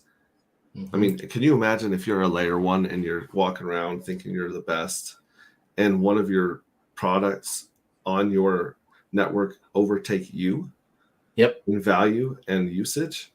Yep. They're not going to swallow that. Well, it was a bad move, man, because now, we have Pulse coming out, and I'm excited to see on this V3. I think that from the teasers that I've been seeing, there's new stuff that we don't know about yet that's going to be on this V3 that comes out. So that's going to be cool. That's going to be really cool. Yeah, and like I said, I don't think it's going to take longer than 8 months for Pulse to come out, personally. I'd be surprised if it was.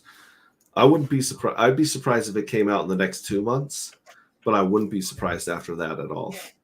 Yeah. Just based on all the stuff going on right now, the fact that they're finally getting some of this stuff rebuilt from after the change of forking BSC versus forking ETH 2.0, right?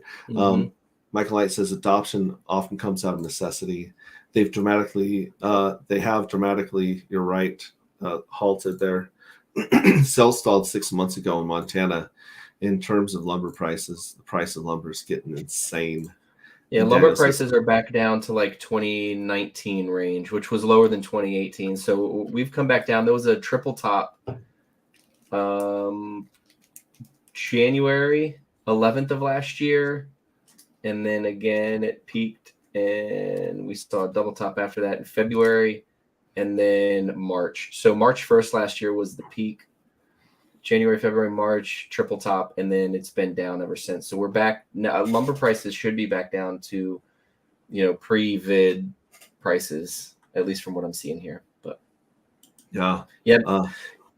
So, dude, it would be wild though if we could see the crypto bull peak in the real estate bear. That would be awesome, man. Because I'm telling you, man, we're still getting listings from realtors all over the place, and the prices are just stupid. We went and saw, when we were down in Florida last year, it was 1 year ago in February. We're coming up on the 1 year anniversary. We were down there. We looked at this house, and this house was listed at 1.8 million, and it had sold in 2019 for 600K. That's what I told. Yeah. That's what I told the realtor. I laughed at the realtor. I was like, "This person, they're fishing. They know that it's a crazy market. They just put it up here. They just want to see if they can get something stupid like this." We were like, we went and looked at the home. Beautiful home. It was Apollo Beach down near Tampa. We passed. A month later, the realtor calls me back and says, "Hey, the listing agent wanted me to call and ask you what you would make as an offer on this home." Because, you know, she knew I was in the mortgage industry, and I kind of gave it to him straight when we were there looking at the home. I was like, this is ridiculous. Like, this home literally sold 2.5 years ago for 600K, and now you have it listed at 1.8 pound sand. And a month later, they called and saying, "Hey, you know, if you were to make an offer, what kind of offer would you make?" And I was like, there's zero chance I'm spending that money on this home. It's kind of like a superpower. I said, if I were to make, I said, if I were to make an offer, it wouldn't be any more than 850. Mm-hmm. Yeah, when you have the ability to actually look up records and see what stuff sold for and where it sold. Then my wife's an agent, and she does that stuff all the time. Where regular people are like, "Well, this is a good price, right?" Great She's deal like, right now. Yeah. She'll pull up comps, she'll pull up the history, she'll pull up all sorts of stuff, and they'll be like, "Oh, wow, oh, that's way overpriced." She's like, "Exactly." Like, just wait. In fact, that was a funny thing. Is I saw a meme of a realtor and a couple walking away from a house, and the couple said, "Do you have anything a lower price?" And the agent says, "Yeah, we can come back and look at this house tomorrow." Oh my god, that's so funny. Or I can show this house tomorrow, and I was like, "That's funny. It's funny shit." That is hilarious. So I was a mortgage loan officer for 10 years, and I worked with realtors every single day. And one of my very good friends is a realtor. But in my 10 years and the hundreds and hundreds and hundreds and hundreds of realtors that I worked with, I am not a fan, dude. Most of them are lazy. They don't want to do stuff. Now, obviously not your wife, right? Yeah. No, like I said, I've got a couple of friends. I've got very close friends who are realtors. But your wife could probably tell you stories about. But my wife would back you up. My wife would say, "Yeah, drives her insane." Yeah, because she's trying to bring people value and work with integrity, and then she sees the stuff these other people are getting away with, and she's like, what's wrong with these people?" Yeah. So I have a very good friend of mine, man, and we have play dates with him and his wife and their kids. They're the same age as our kid, and it's like, you know, we hang out with them all the time, and he knows how I feel about it, and he says the same thing, man. He's like, it drives me crazy to see what these people do, what they say, and how they act, and he is like one of the highest integrity guys. He's a Hexican, but he owns his own brokerage here in Virginia, and he is like one of the most high integrity guys I've ever met in my life, man. And like, he tells me stories, and I'm like, bro, are you kidding me? Like, I couldn't imagine, man. Like having a conscience and doing something. But you know, people said that about loan officers back in the early 2000s, right? Because it was the wild, wild west, and it's much more regulated now. But loan officers, and there's still some not good loan officers out there for sure. What were you thinking? I get it. What were you thinking the first time you saw The Big Short? Were you just like, "Dude, I've been there. I've seen this. This is like." Yeah. So I didn't get into the industry until 2013, I think it was. Oh, okay. So I was coming in after like the housing market was still trying to recover. Interest rates, we'd see dips on interest rates. And then at that time, back in 2013, there was a lot of refis and people who were still struggling and like trying to recover from 2008, and they were upside down on their home. You know, they had taken out home equity lines of credit, but like second mortgages, home equity lines of credit. Yeah. And they couldn't ever refi because they were underwater, you know, before 2008 and the housing market crashed. Their home was valued at, you know, say 500,000. So their original mortgage was 3. They took out another 100K for 4, and then the market crashed. And then during the crash, their home was valued at maybe 250 or 300. Right. That's what I was going to say. We did at that time, it was just mostly refinances of people who were finally starting to when values first started to come back up. So that was cool. To tell you the truth, I don't think I've ever seen The Big Short. And my wife is like, "What? How have you never seen this movie? This was your life Yeah. for 10 years." And I was like, I never watched. I was never a big movie guy. Since we've been together now, and we stay home and we have kids, we're not going out all the time. Maybe I did watch it. Maybe her and I sat down and watched it. I don't know. Maybe years of smoking weed just fried my brain. I feel like I've seen it, maybe. Yeah. I feel like I have seen it, but with what the banks were doing and just loaning money to everyone, and it's crazy, dude. It was definitely a crazy time. Daniel says crypto will be the rescue to real estate, like you were saying. Funny and Jim would love that. Only Ben Mullet is not in still. Yes, there's still time below 20. There's a reason why Pulse Chain will be there, and then we should have a space on global debt. I think I would love to hear some people talk about that. That's the other mind warp is, first of all, if we're in debt and we're printing money, can't we just print our way out of it? Well, yes and no, because the printing is what causes the debt. Correct. Right? Yep. But then and that's what Richard said that too, though, about taxes the other day. Did you see that? No, what did he say there? He was like, if we can just print $40 trillion, we can get rid of income tax. It's like, yeah, right? Like, it's so frustrating. And once you finally learn how money works, and like I said, that's the easiest way to onboard people into crypto. It's all smoke and mirrors, dude. Yep. It's all magic and superstition, right? And then he says, what now? We talk August for Pulse Chain. I would be surprised if it was any time after, let's see, I think May, March, June. April. April would surprise me, but after that, it really wouldn't surprise me for it to come out. Yeah. Money doesn't grow on trees. Lumber prices beg to differ.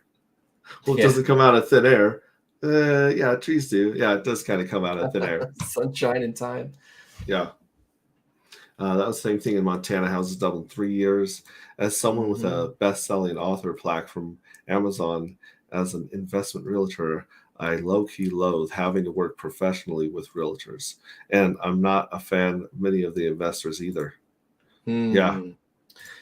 And Hex Force is here saying hi. What's up, Hex Force? Good to see you. Good to see you, Hex Force. Now, now with all this depressing bullshit that we've just gone through and talked about, a lot of people, myself included, believe that 24, 25 is going to be the super cycle of crypto. Like, this is almost the perfect storm of not just, the regular Bitcoin halving and the presidential election, but crypto has finally got on enough people's radars and threatened enough people in power to be taken seriously as a threat. And there's enough people in America that know someone, a neighbor, a coworker, someone that's made some money, even off of Dogecoin or something stupid, where they're like, okay, I'm going to catch this rabbit next time. So that, and the damn money printing, like, we didn't have this many dollars in circulation during the 21 run up. And we definitely didn't have this many dollars during the 17 run up. So with all these dollars in circulation, and with all of the games that they play with Tether, where Tether will buy Bitcoin, call it an asset that's backing their books, then print more Tether to buy Bitcoin, like that whole pump that they did on both the last two, that's only going to be hit with some steroids this time, right? It's crazy to think about that.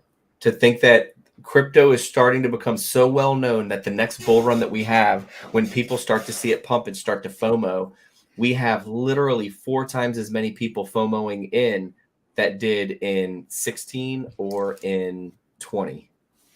And if Hart's law holds true with Ethereum, and Ethereum flips Bitcoin, like a lot of people think it's going to flip Bitcoin on this next run, what does that mean for Hex? That's a slingshot. That's that's insanity, dude. Yeah, because it comes up, and when Ethereum pumps, Hex pumps harder. When Bitcoin pumps, Ethereum pumps harder. When Ethereum pumps, Hex pumps harder. I wonder if it's going to be like when hex pumps, pulse chain pumps harder. And then when pulse pumps, pulse X pumps harder. So it's like a massive slingshot where it just launches all of it over the top. Yeah, because the first bull run that a coin experiences is usually the most insane X's. Like look at Ethereum during its first bull run. It was insane. Even though it didn't hit, it hit more X's. It didn't hit a super high price, but it hit more X's than it ever did again. And then you look at Hex's first bull run. Even if we do half of that, what does that put the price of Hex at? On one chain, and even if it's split across two chains, you still have that same amount of economic energy we could hit. So if we're looking at $10 Hex, let's say, I don't care if it's $5 on both chains. I'm happy with that. That's insanity for the people that have been DCAing right now. Insanity. So I really do hope. Fuck, that's crazy. I can't even say that number on stream because people will call me stupid. That's okay. Like I literally just did the math in my calculator. I'm like, yeah, I'm not going to say that. That's dumb. I'm not going on record saying that. You're like, that doesn't even make sense. Alan Fitzum is in the house. I tell my clients don't buy more than I say buy this house. I say more in a bull, more bear than a bull. Multifamily investors are always looking to buy in a bear. Oh yeah, yeah. Because we put some money into some syndicates this year simply because we were going to give it to the government anyways in taxes.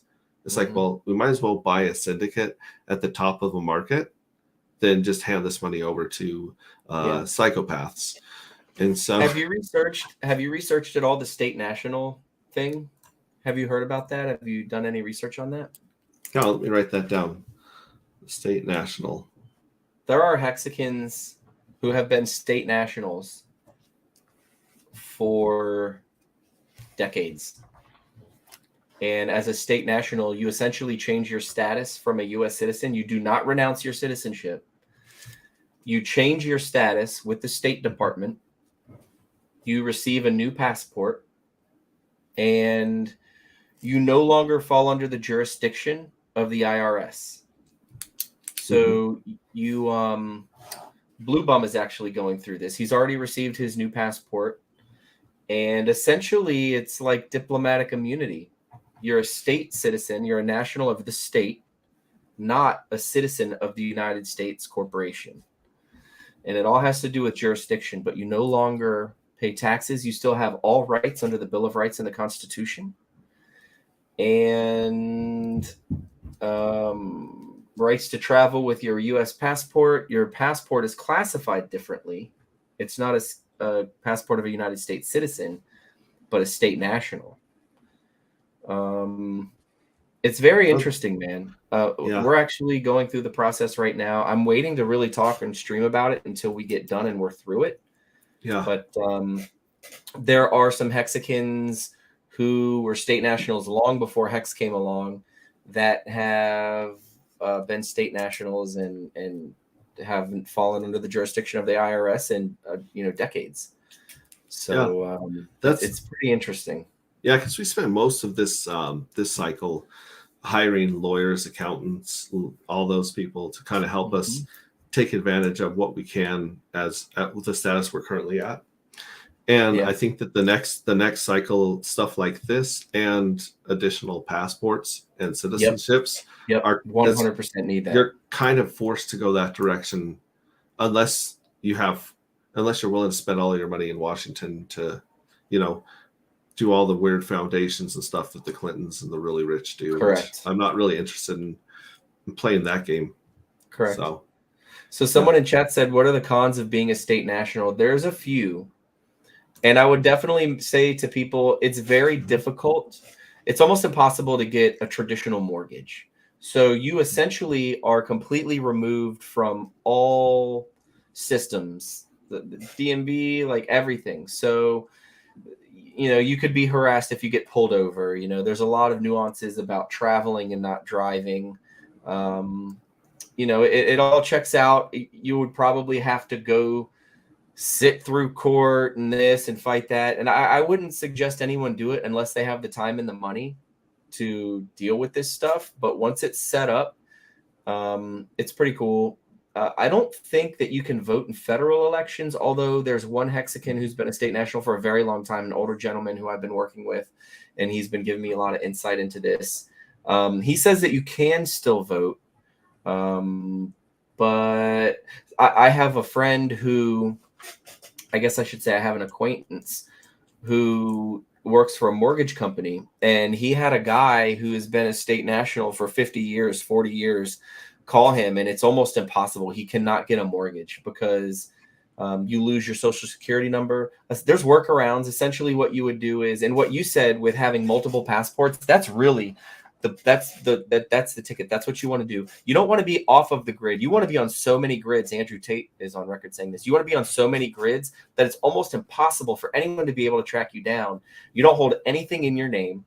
So the next process for us is we open up a foreign trust, and then we open up foreign businesses, and so they can try to take my car, but my car is owned by a company in Singapore, and that company in Singapore is owned by a trust in Venezuela or some other country, right? And then that trust is held by a company here. So there's 5 or 6 different governments that people have to go through to be able to confiscate something or to take something. It's virtually impossible for it to be done. So essentially what you're doing is you're putting yourself on so many different levels that it's almost impossible for them to try to track you or to confiscate or to possess anything.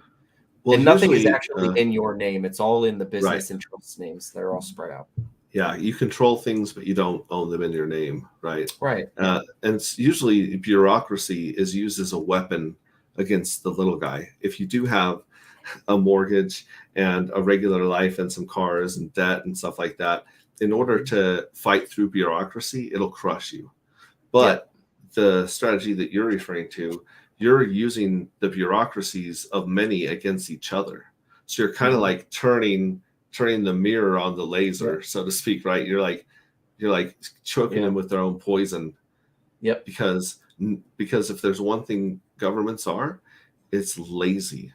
Mm-hmm. And if I got paid for just sprinkling fairy dust over people's minds, I'd be lazy too. Yep. Like there's no incentive for these people to actually be efficient or get shit done. Yeah. So that's the way of using that, to your advantage and against them. Because usually, like I said, it just crushes the citizens of whatever country you're living in. Go ahead. With the pandemic, it was really the only way that Blue Bum was able to travel. He had multiple passports. He had a father, I believe, from Australia and a mother from the United States, or vice versa. So when everyone else in Australia was locked down, he was still able to come here to the States because he had that other passport. So everyone's goal, once you get to this level, and this is all something that I'm working on personally. We're going through this, and I have an appointment set up on Monday. I'm actually meeting with the Secretary of State in the state that I live in to have my certificates of live birth authenticated. And then those go off to the Secretary of State in DC to be authenticated. And then affidavits are filed. It's a big process and it's time consuming. And I didn't really want to talk about it to Hexicans or promote it until I'm actually finished and through with the process. And it can take time. But the biggest cons, I would say, are once you get all this stuff set up, you then really need to establish foreign businesses that have EINs, because your social is gone. So if you're going to purchase anything, you would need to purchase it through a business tax identification number and not your own. And that's a headache. There's a lot of headaches that go along with this. But if you have the time and the money to do it and to get it done and get it established, then it could be very beneficial without having. So my big thing too is, man, like I have a religious and moral obligation against a lot of things that our government does. Like morally, I don't agree with what they do. Right. And people don't know this, and it's because of a lack of education. There are multiple statuses. You can be a citizen of your state, of say the state of Texas or the state of Nevada or the state of New York. You can be a citizen of that state and not be a citizen of the United States. There is a separation in the classifications. And it's all in the Constitution. They don't really teach this much. They don't want you to know. They want you to be a slave to their state. And all of the contracts that you enter into, driver's licenses, all this other stuff, ties you in and binds you into their jurisdiction. But there is a legal way to remove yourself from their jurisdiction. Another thing, essentially, you can have a foreign driver's license. The Thai driver's license, I believe, it's accepted in like 130, 140 countries or something like that. And, if you get pulled over, you just hand that to the cop and it's all in Thai. And it's like, look, dude, it's legal. Are you going to go through the bullshit and the time of trying to figure this out? Because I'm legit. I know I'm legit. Like, what the fuck are you going to do? You're going to waste your own time? All right, I've got time. I've got money. Like, let's go. That's what I was just about to say. If you have time and money and lawyers, right, they're not used to harassing people that can fight back or understand. Who are educated, exactly. Who are educated and have the time and money to do so. The system is set up to get low-hanging fruit. Yep. And people that can't fight back. The whole purpose of the IRS is to audit and go after people that can't afford lawyers, don't have the time to fight it, and are just at their mercy. So it's kind of interesting when you see the layers of the ruling class and who they pick on and how they pick on them. It's kind of insane. It really blows your mind and opens your eyes to this. A ton of 1031 exchanges coming up. Yeah, I bet. And hey, did Hexray's mom just come in the room? Yeah, she's here right now. Dude, you got me some meatloaf? Hex wallets and stakes have actually grown during the bear market and over last year. How insane is that? Because that's crazy, bro. Wait till this bull market, dude. It's gonna be so sick. Every person you onboard, every person that subscribes to your channel, every person that follows you on Twitter in the bear market is worth 1,000 in the bull. Because that's when they come in, that's when they FOMO in and start watching all the YouTubes again and want to get into this coin, want to buy that coin.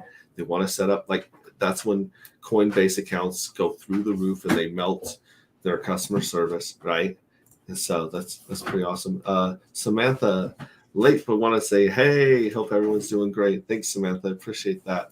And Hexforce says, I can't wait to make it to the next meetup to meet some awesome Hexicans. Announced the mixer that night in Raleigh. Oh, I am. Yeah. So like I said, there's a mixer after the crypto boot camp in Raleigh. I forget where it is, but I'll be tweeting that out for sure. And then, like I said, I'm trying to set up a dinner Friday night, the night before the crypto boot camp, where I'd like to get as many Hexicans in the same room as possible and really hammer out what a crypto helpline would look like, that we could uniformly, everyone could be on the same page and onboard people the same way and scale it, because nothing else seems to scale, right? Brilliant. Yeah. So smart, man. And every Hexican meetup I go to, I meet 2 or 3 people that have been lurking and following me and the other Hexicans for years. If we didn't even know they existed, they just pop up at a party once somewhere and they start referring to like your videos from 3 years ago. Yeah. And you're like, what the hell, dude? They're like, oh, yeah, they know everything about you. They know everything about all the other Hexicans. They've just never made themselves known. So we have an insane amount of lurkers. Some of them are probably people that don't dare, risk their reputation of being a Hexican, because they're the furus that are hiding in the wings and riding. Yeah, or risk, now the big thing is too, it's like, or risk the possibility of the SEC coming after you. Like everyone who, is getting these letters and have gotten letters, like people who have, not been big on Twitter or had a presence at all. There are some people who have gotten some letters, but, most are people who are very active on Twitter or YouTube. So, these people who have kind of been lurking in the background, you know what? Good on them. They stayed under the radar. That's not a bad strategy. No, not at all. And then we got, so you answered that one. She says, interesting. Red Squirrel sounds so similar to the free man movement over here based on English common law. Mm-hmm. Yeah, it's so interesting when you get into common law, maritime law, and how all these things were kind of formed from, just by the same ruling class that realized, if you enslave a man mentally and emotionally, you'll get way more out of him than you ever would out of an animal, right?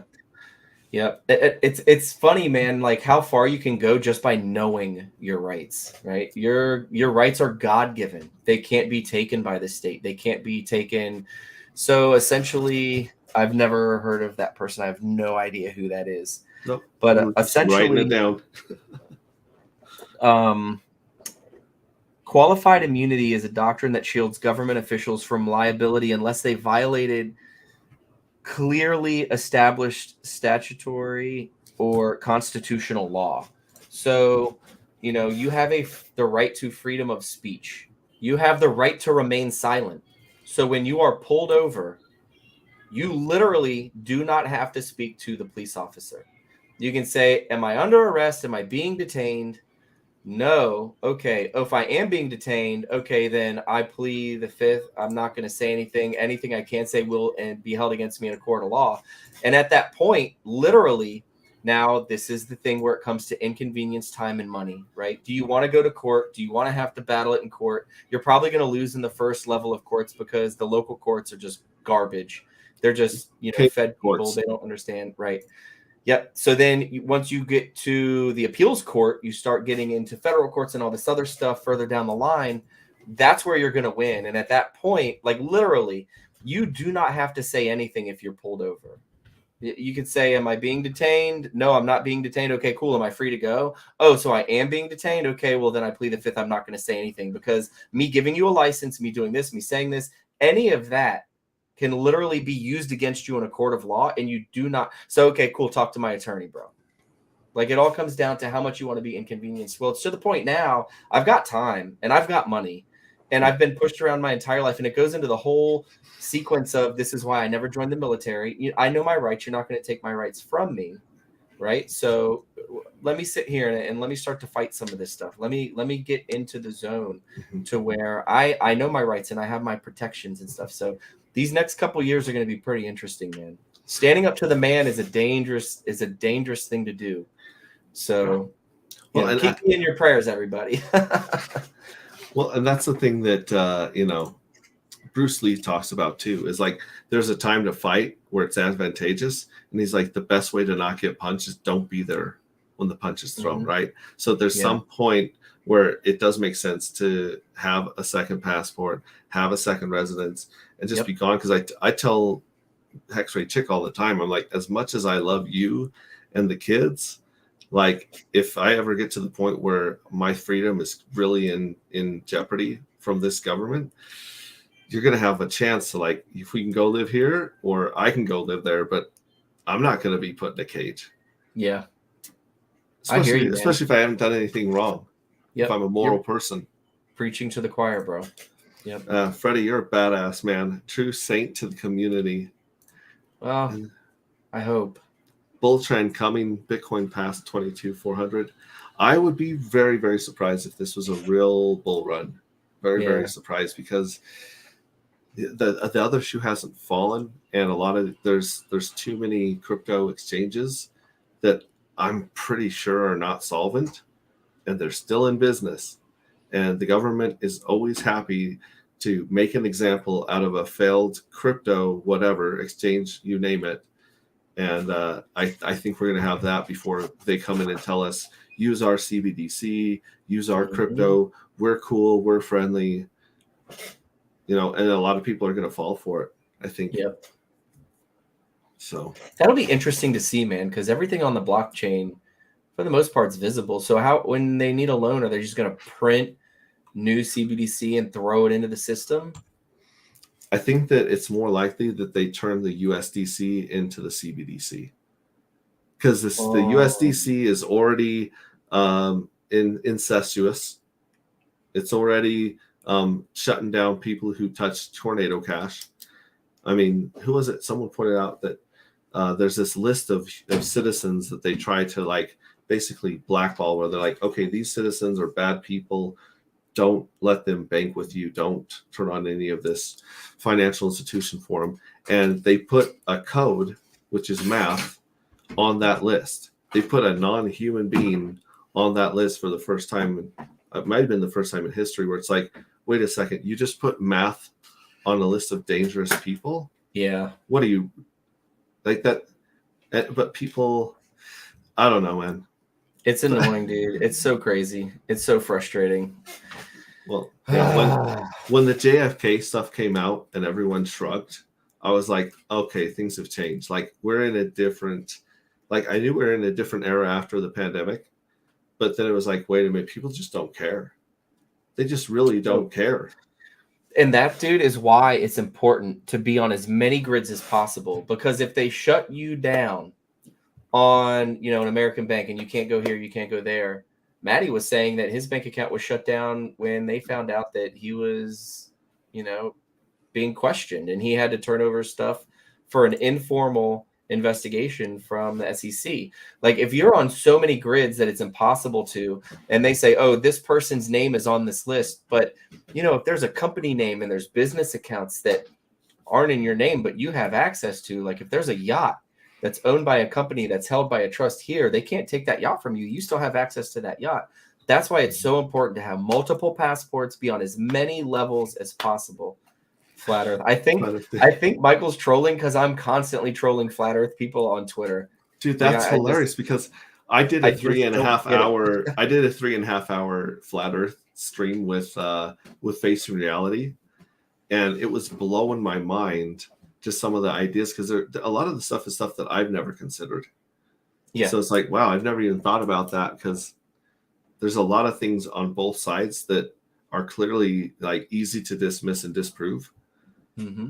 And so it's like, well, there's no clear winner. But what I think is fascinating is when you question certain things, people lose their mind. They get so upset emotionally at just the idea of having a conversation about something that they believe. It's fascinating to see them just flip and get triggered. And be like, whoa, we're simply talking about whether something will float in water or not, and you're getting like mad, like really upset. That's so insane. I'm mostly a troll. I have paid attention to some of the arguments, and there are some things that are like, oh yeah, that's interesting. Cool. But how awkward is it that you can take a telescope and you can look up and you can see these planets, right? And you can see these planets spinning and rotating, right? And you can see every side of it. It's not flat. It's not on a plane. Yep, they're balls. They're spherical objects. They're oblique pairs, whatever you want to call it. I don't care. Sure. Like whatever name you want to use, right? Spherical. So it's so spherical. So we see all of these planets. You can look through a telescope and see them rotating and spinning. But somehow in this grand universe, we're the only flat ones. Right. Like I don't. Yeah, but on the same note, hard to get behind. You look up in the sky and you see the moon, which is also spherical. It's all around, but the moon's not spinning at all. Like not even a quarter of a centimeter a year. Like that's strange. It's strange. It's strange. So I'm just saying there's something that's very easily observed in all these things where you're like, wait a minute, that doesn't add up either though. So but like I said, are we free to question things and have these conversations?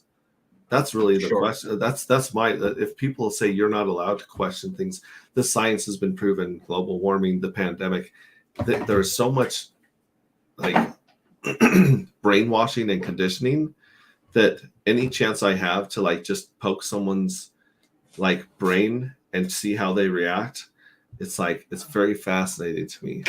No matter what the subject, I kind of like that. Let's see. So you got to talk about the flat Earth. Way to go, Michael.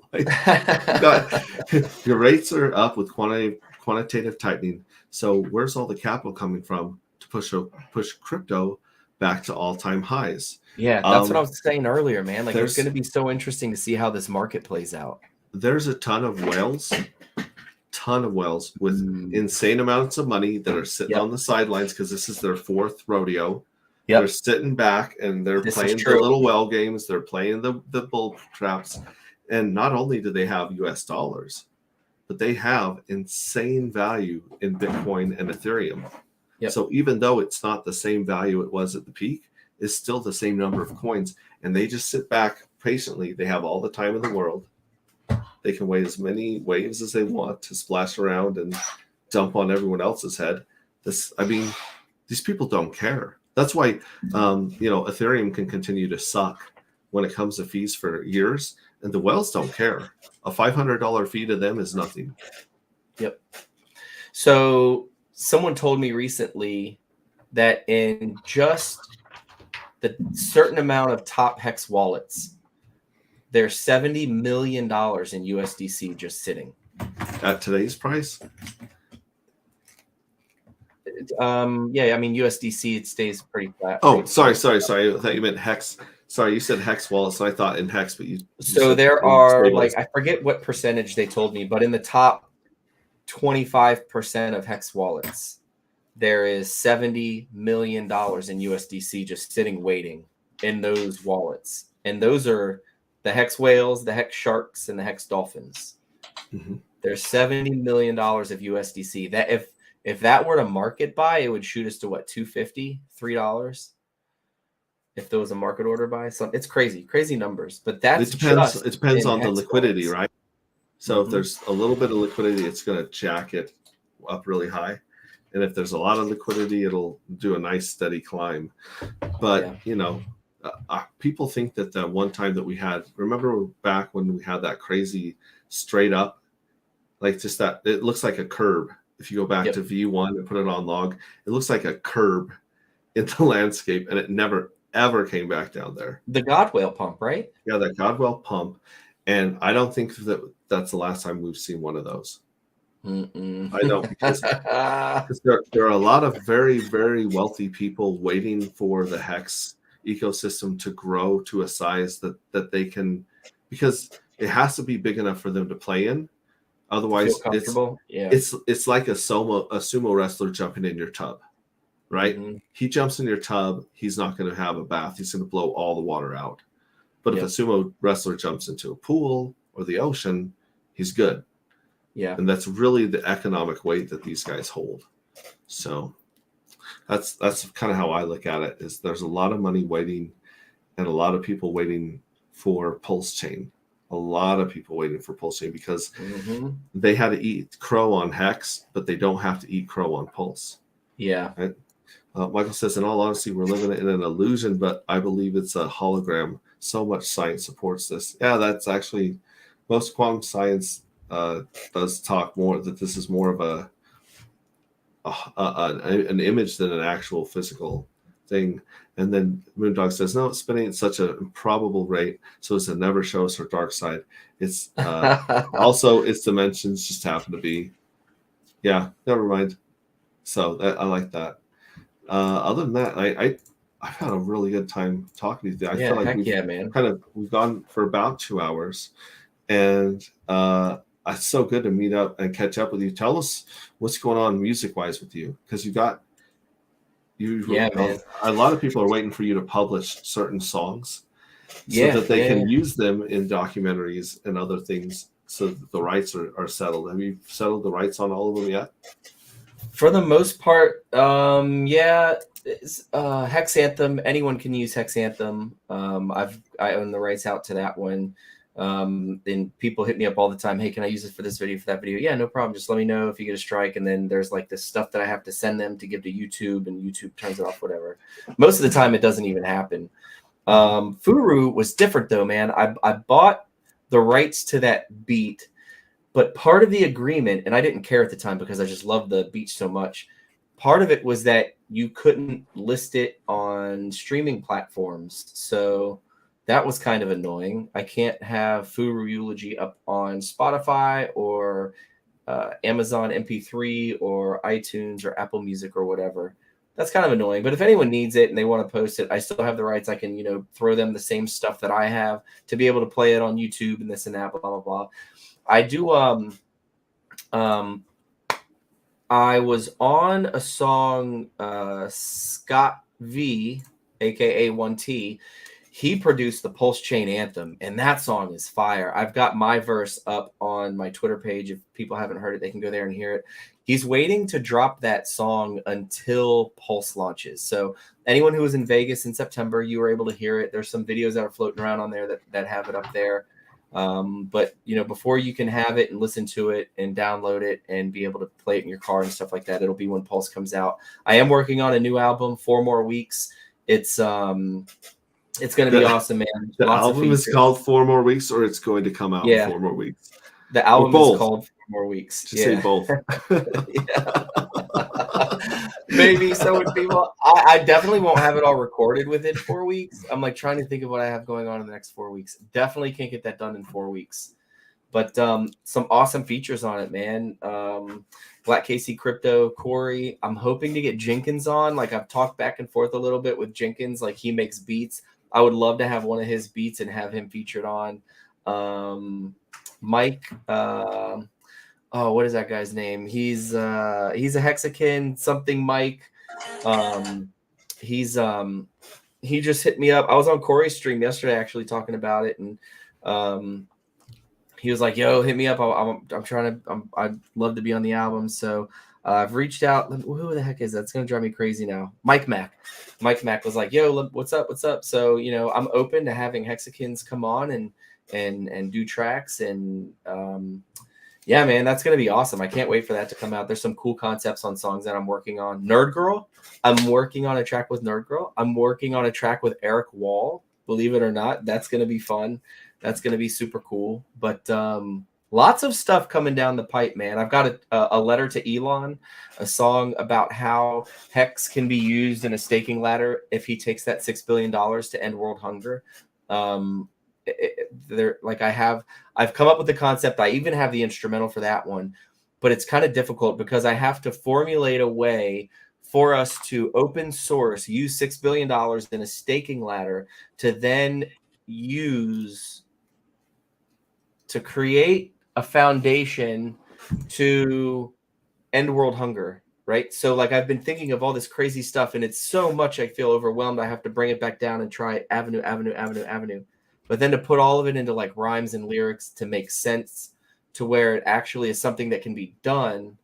So it's not only am I formulating a song, but I'm trying to formulate a way that you could take this money, put it into a Hex staking ladder, and then create a foundation to where that money is then used to buy land and to farm food and to distribute that to everyone in the world to end world hunger and make it sound good in a rap as a letter directed to Elon Musk. Like there's a lot going on there. It's like I'm trying to wrap my brain around this, but I know when it's done, I think it's going to be super awesome, man. And I never thought that I would be able to write a song better than, When You Come Home. And then after that, and then I wrote some other ones. And then I was like, well, it'll be tough to beat that. And then I wrote Hexagon Anthem. And I thought that was really awesome. And I was like, well, man, it's going to be really hard to beat Hexagon Anthem. And then, I came up with Furu's Eulogy, which I think is a pretty good song. The Hexagon Anthem is like timeless, right? So it'll still be relevant and accurate 30 years from now, which I think is cool. It's kind of timeless, but the Z's in the chat, FOMophobic, pound sand, bro. Yeah, that's gonna be awesome, man. Like there's a lot going on. Do you know who Sprove is? How about Sprove? I don't know who that is. Hook up with Sprove. I don't know who that is either. I will try. Let me see if I can. Sprove. Are they on Twitter? I'm assuming Sprove is on Twitter. Siren likes your pound sand. I got to tell you, the first time I listened to Hexagon Anthem, it was like Tetris. Like in my brain, the words you packed into Hexagon Anthem was like a perfect Tetris game. It was like there was no unused space. There was everything fit and packed perfectly. I just remember how the hell did he pack all those into these bars and make it make sense? Like I was blown away. I'm still blown away, but I remember the first time hearing that going, how did he do this? Like Freddie's a robot or something. Like Freddie's not of this earth. And that's what I'm trying to do now with this song Letter to Elon. So it's how cool would it be to have $6 billion come into the ecosystem in a staking ladder that actually was meant for good to where it helped people and you could end world hunger with that. That blows my mind, dude. There's a way to do it. It just has to be done correctly. So it's cool. Like I've talked with the guys from the Highest of Stakes. They came in for the Furu music video shoot and helped us with that. And they were awesome, man. Those guys are so cool. Patrick and Grant, I cannot wait to see the Highest of Stakes documentary. I've talked to people who have seen it and they've said it's just amazing. I haven't actually seen it myself, so I don't know. But man, I am so amped. But they told me, they said, hey man, we would love, they were like, we love your energy. We love everything that you stand for. If you ever want to shoot a music video, let us know. And we will put together an MTV quality music video to where we're flying to different locations and we're recording here. And we do everything that is needed to do like a high quality music video. They said it cost about $100,000. They were like, if we need to, we can crowdfund for it at the time. If this is in the next bull run, I have no problem paying for it myself. Oh, something else, Gary, like side note, crazy story. I think it's like $250,000 to have Snoop Dogg feature on one of your songs. And I was talking with Gary, and Gary said that in the next bull run, he wants to get together and have Hexicans. And he said, you know, he'd take the reins on it or whatever, but he wants to do a crowdfund for Hexicans to be able to have Snoop Dogg do a track with the Hex artists. I was like, that's dope, man. Like, how cool would that be? So there's lots of things going on in the background. Lots of music stuff, and music is like software, man. It's not easy. It takes time. It's hard to come up with the concepts and to make them sound good and to actually put coherent thought together as rhymes in a rhyme structure and pattern with delivery and flow. And then recording's the easy part. Mixing, mastering, that stuff's all easy. It's just coming up with content. I remember hearing and there's certain people that are geniuses when it comes to music, just like there are certain people that are geniuses when it comes to code. I remember hearing like this story of like Kanye was trying to get his drums to sound a certain way on a song and he could not master it himself. And he went to Timberland because he liked Sexy Back, the way the beats, the drums hit on it.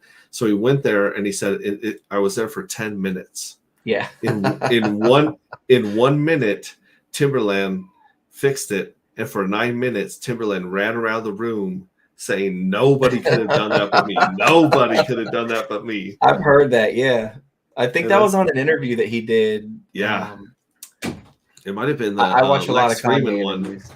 Yeah. But it was one of those where I was just like, man, that's funny. But really, if you find the right person, no matter what you're doing, they make it look easy. Yeah. They make it look simple. Dude, that's why, and I brag about him all the time. He's the pastor. He's like the reverend in the music video, the Furu's Eulogy. My buddy Chris Lee, who's standing in the background, he's also in the background of my profile picture. That was from my performance at Shamrock Fest back in 2013. But that's him for me. Like if I ever have writer's block or anything, I can go to him with my idea and my concept of what I want to say and how I want to deliver it. And he'll just be able to draw it out of me to where he's like, all right, well, how about this or how about that? To where he like gets me thinking off of. So sometimes when you're in a creative process, you just you get blinders on and you get tunnel vision and you're only focused on this one thing. But sometimes other people have the ability to see from the outside and understand what you want, but then just shift you out of that focus and get you on a different thought path or thought process, man. And it's like getting you out of your own way. Yes. Right? Like just moving a couple of blocks and letting what's already there come out. Yep. That's awesome. And yeah, man, he's awesome. I talk to Chris all the time. One of my brothers, you know what I'm saying? I've known this dude. He's been making his own music for 30 years, 20 years doing hip hop. And he's won awards here in Northern Virginia, DMV R&B Artist of the Year back in 2010 or 2011. Some he's been doing music for a long time, but he's just one of those people that helps me break out of that zone, and he is the Timberland to my Kanye, I guess you could say. Yeah, I love it. Michael Light says, great show. T-Bird says, what's up, trendsetters? Platehead said, Sprovy coins. I'm not familiar with that at all. And speaking of coins, I'm going to post my little Telegram here in the chat. It's actually not something that would be easy to put in there, but that is the Telegram group where we're talking about my story and my artwork for my project. And just because like Freddie knows very, very little about my project, and him being here isn't necessarily an endorsement of flat Earth or Sprovy coin or anything we're talking about. You know what I mean? Like we can have conversations and stuff. That doesn't mean that he's necessarily endorsing my stuff. And I have people on all the time that I may not endorse, but I want to have that conversation. I want to talk about tokenomics. I want to talk about building communities and onboarding. And that's really, if we stay in our own little bubbles and echo chambers, how are we going to grow? So yeah. Join. That's one thing that get nerdy with us. That's one thing I love about the Hex community. And man, did you catch the spaces the other day with Johnny and Funding Jim when they were going back and forth? It was so good, man. It was so good. It was on Wednesday, and it's a funding. It's a spaces that I think Funding Jim is going to start doing Wednesdays and Saturdays, I believe.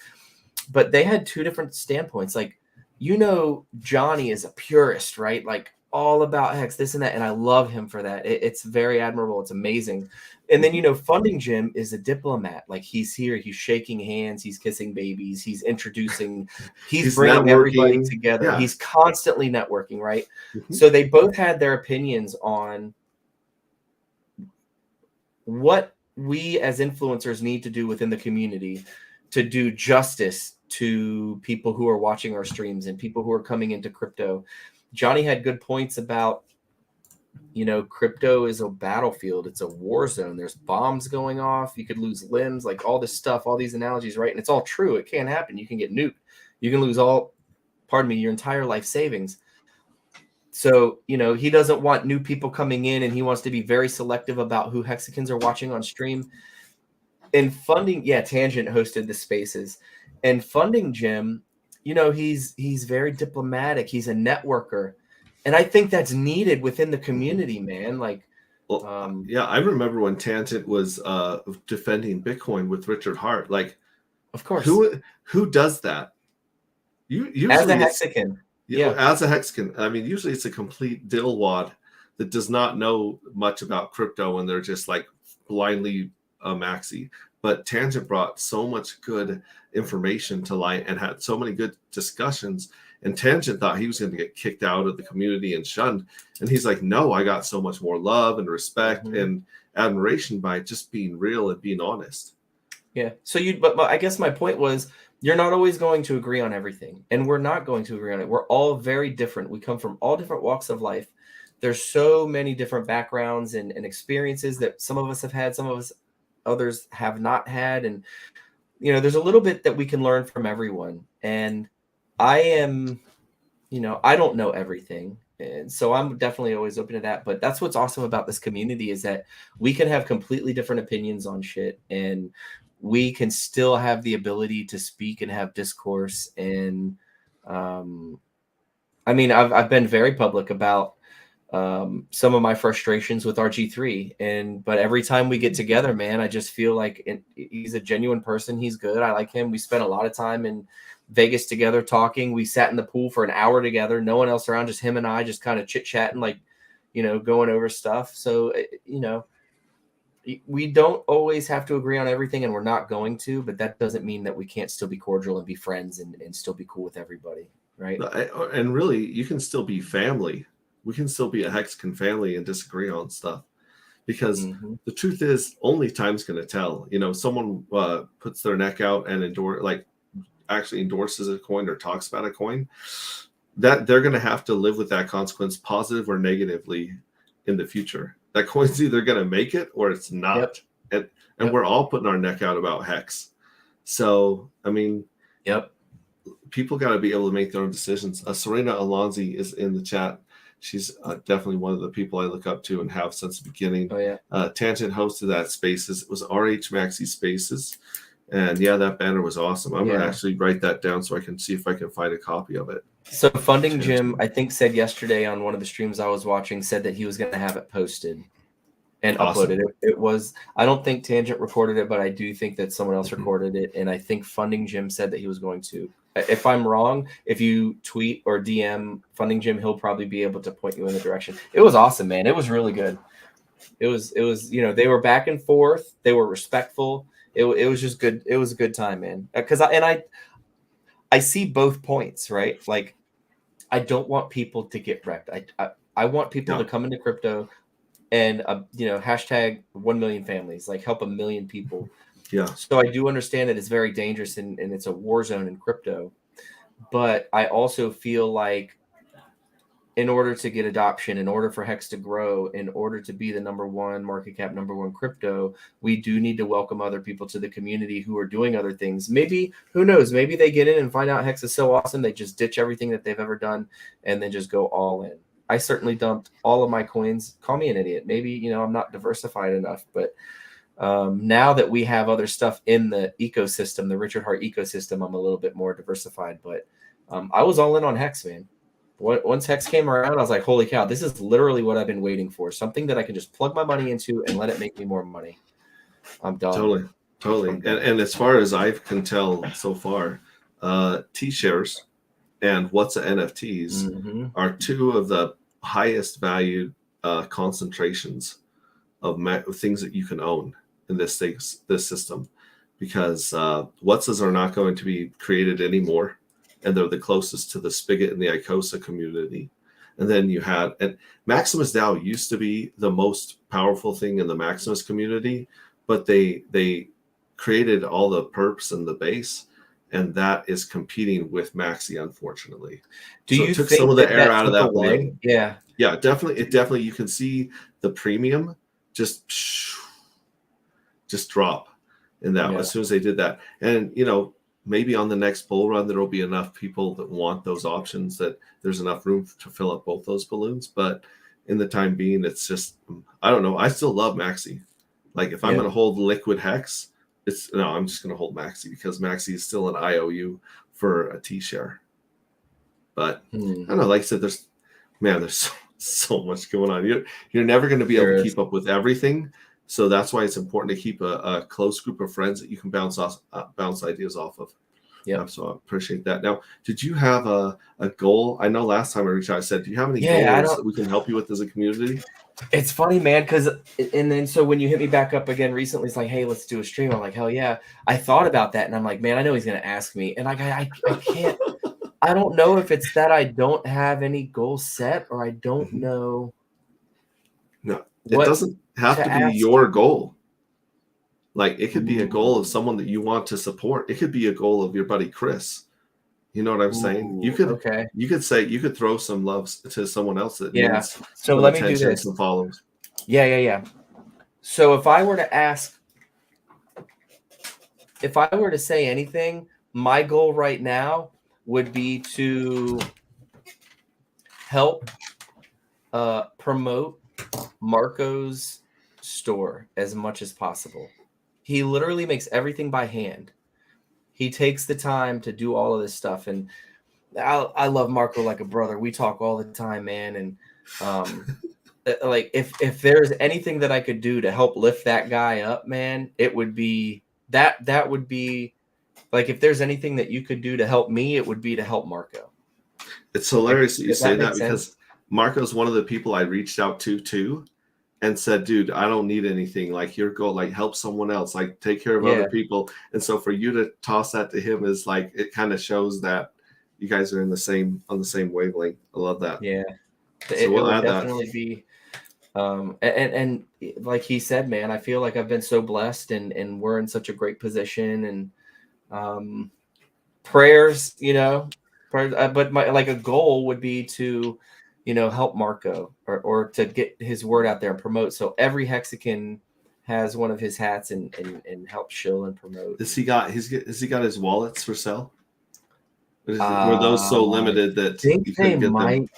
Be let me see here. Good old Marco. Let's jump over on this dude's page.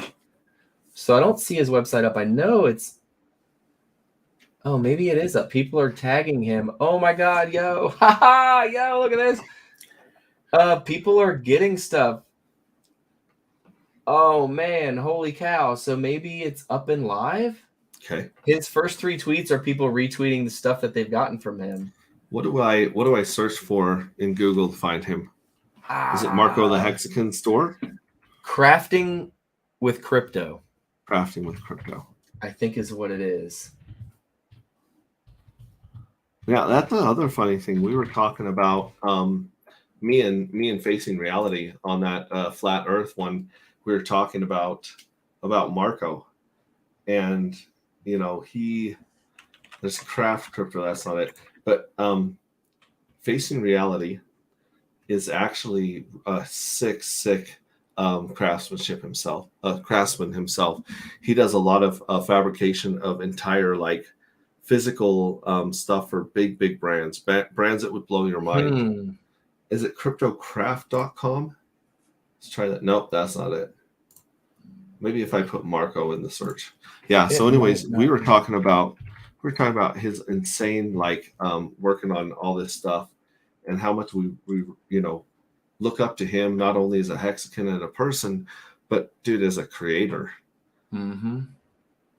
He sends me ideas of things that he's working on, and I'm like, bro, that's nuts. I was like, I need one of those. Like, I'm gonna PayPal you right now and then just ship it. Like, he keeps my address on file and he just sends me stuff. Like, he's got so much cool stuff, man, and he really comes up with really awesome stuff.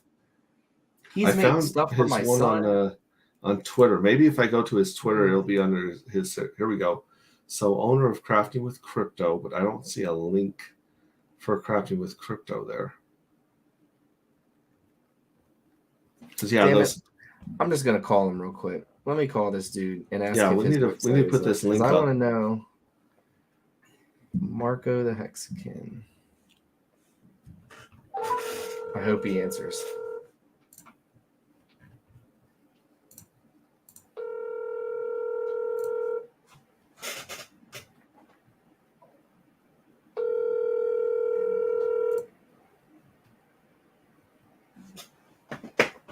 It's like dinner time, getting kids ready for bed. Come on, bro. Dude, I was in his neighborhood and we tried connecting and he was so busy I didn't get a chance to hang with him in person. Your call has been. I'll hit him up. I think it's Crafting with Crypto. Yeah, but I don't. We'll find it, and maybe it's just because I didn't. Maybe it doesn't have spaces. You know what I mean? Oh, here it is. Here it is. Hold on, it's right here. Almost done. So on the 14th, the website looks really good. I think he just sent me screenshots though. Okay. Doormats, LEDs. He has wallets up on there as an option. Crafting with Crypto LLC is the name of it. Yeah. LLC. Maybe it's just not live yet. Let's do LLC. All the business stuff is set up, but I don't think his website's live. No. It's going to be very soon. I know, man. He's he's done awesome stuff with this website. It looks so good. Not being able to get into the website is making me FOMO even harder. I know. Into his projects, like he's being. It really is. Yeah, man. Well, let's hit chats real quick, and then we're going to do the awkward wave goodbye to the audience and send them on their way. Are you ready for that? So we got T-Bird Crypto as a minefield, but ultimately we'll keep getting stronger every cycle. Love from Serena. S-Guitars in the house. Love. I think community is going to do well. I tried watching and learned some stuff about community, but I didn't get it. I just know it's a free airdrop to state Texans. Yeah. We got some Zenians in the chat. Hit the like button. We got some more love here. And Adam, you legends are still on. Yes. Well, you're gonna have to jump on the replay gang, homie. But Adam's gonna try to come meet us in North Carolina. And I actually just sent you, I just DM'd you our itinerary too, of where we're gonna be what days. Yeah. So I got that on there. I'm there. And then ring-a-ding-a-doo. And selling hats to pump the hex price. Hey, man, those are some sick well, I mean, we were talking about Suzanne Art stuff, right? Me and Facing Reality. And people are like, man, that's a lot of hex to be sending on a hoodie. It's like, it is, but I freaking love these hoodies. I love that. It's funny you say that. I almost wore that hoodie on the stream. One of the sequins fell off and I had to get the fabric glue or whatever it is. And I literally pulled it down. Amber was hand washing it, and Yeah. she just tweaked one of them, and it popped Dude. off. She was like, "Babe, I'm so sorry." I'm like, "It's all. We'll figure it out." I'm missing so many sequins, but to me, it looks cooler. It's like the ripped jeans. To me, Yeah, that's and dope. eventually, I will get those replaced and stuff. But I'm just like, well, shit, I'll just order another sweater if I'm not worried Yeah. about the sequins, man. Because Yeah. those things have been through concerts and well, shit. I mean, I was wearing it out at Burning Man all day, wearing that no bedazzled way. one, just hoping to run into some Hexkins. But you know, it comes wild, and it dude. goes. But all right, so here's the deal: the awkward wave goodbye is where we pretend that we're in 5th grade again, and we act like we're waving to the hottest girl in the class. All right, so put yourself back in that moment of pure insecurities, and just pure like, yes, that's the look right there, and you just look into the camera and wave to her across the dance floor.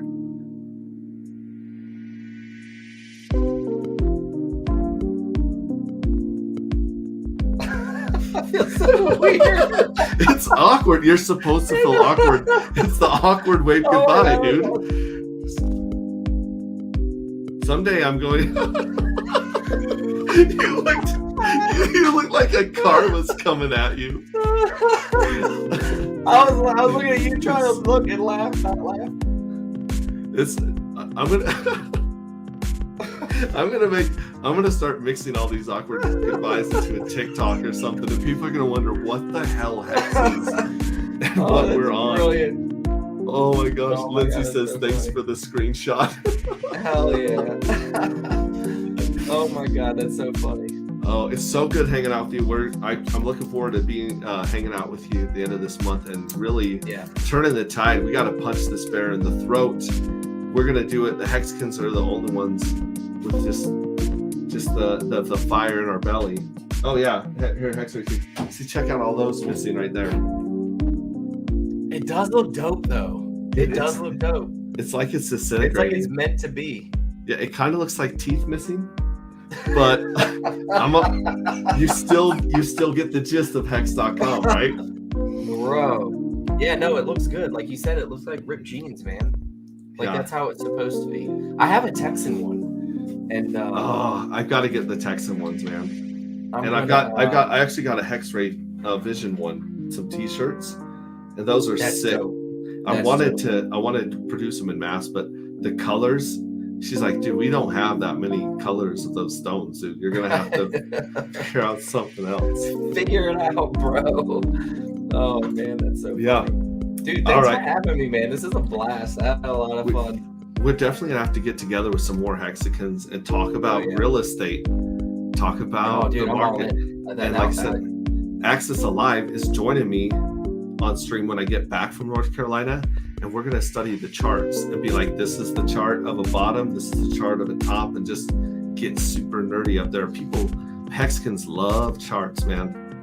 They love do. them. So, They do. yeah. Well, say goodbye. We love you to all the Visionaries and Hexicans and Texicans, even you weird little Zen boys. We love you. We love you. We love you guys. We love you. And we'll catch you on the next one, man. Ciao. Peace.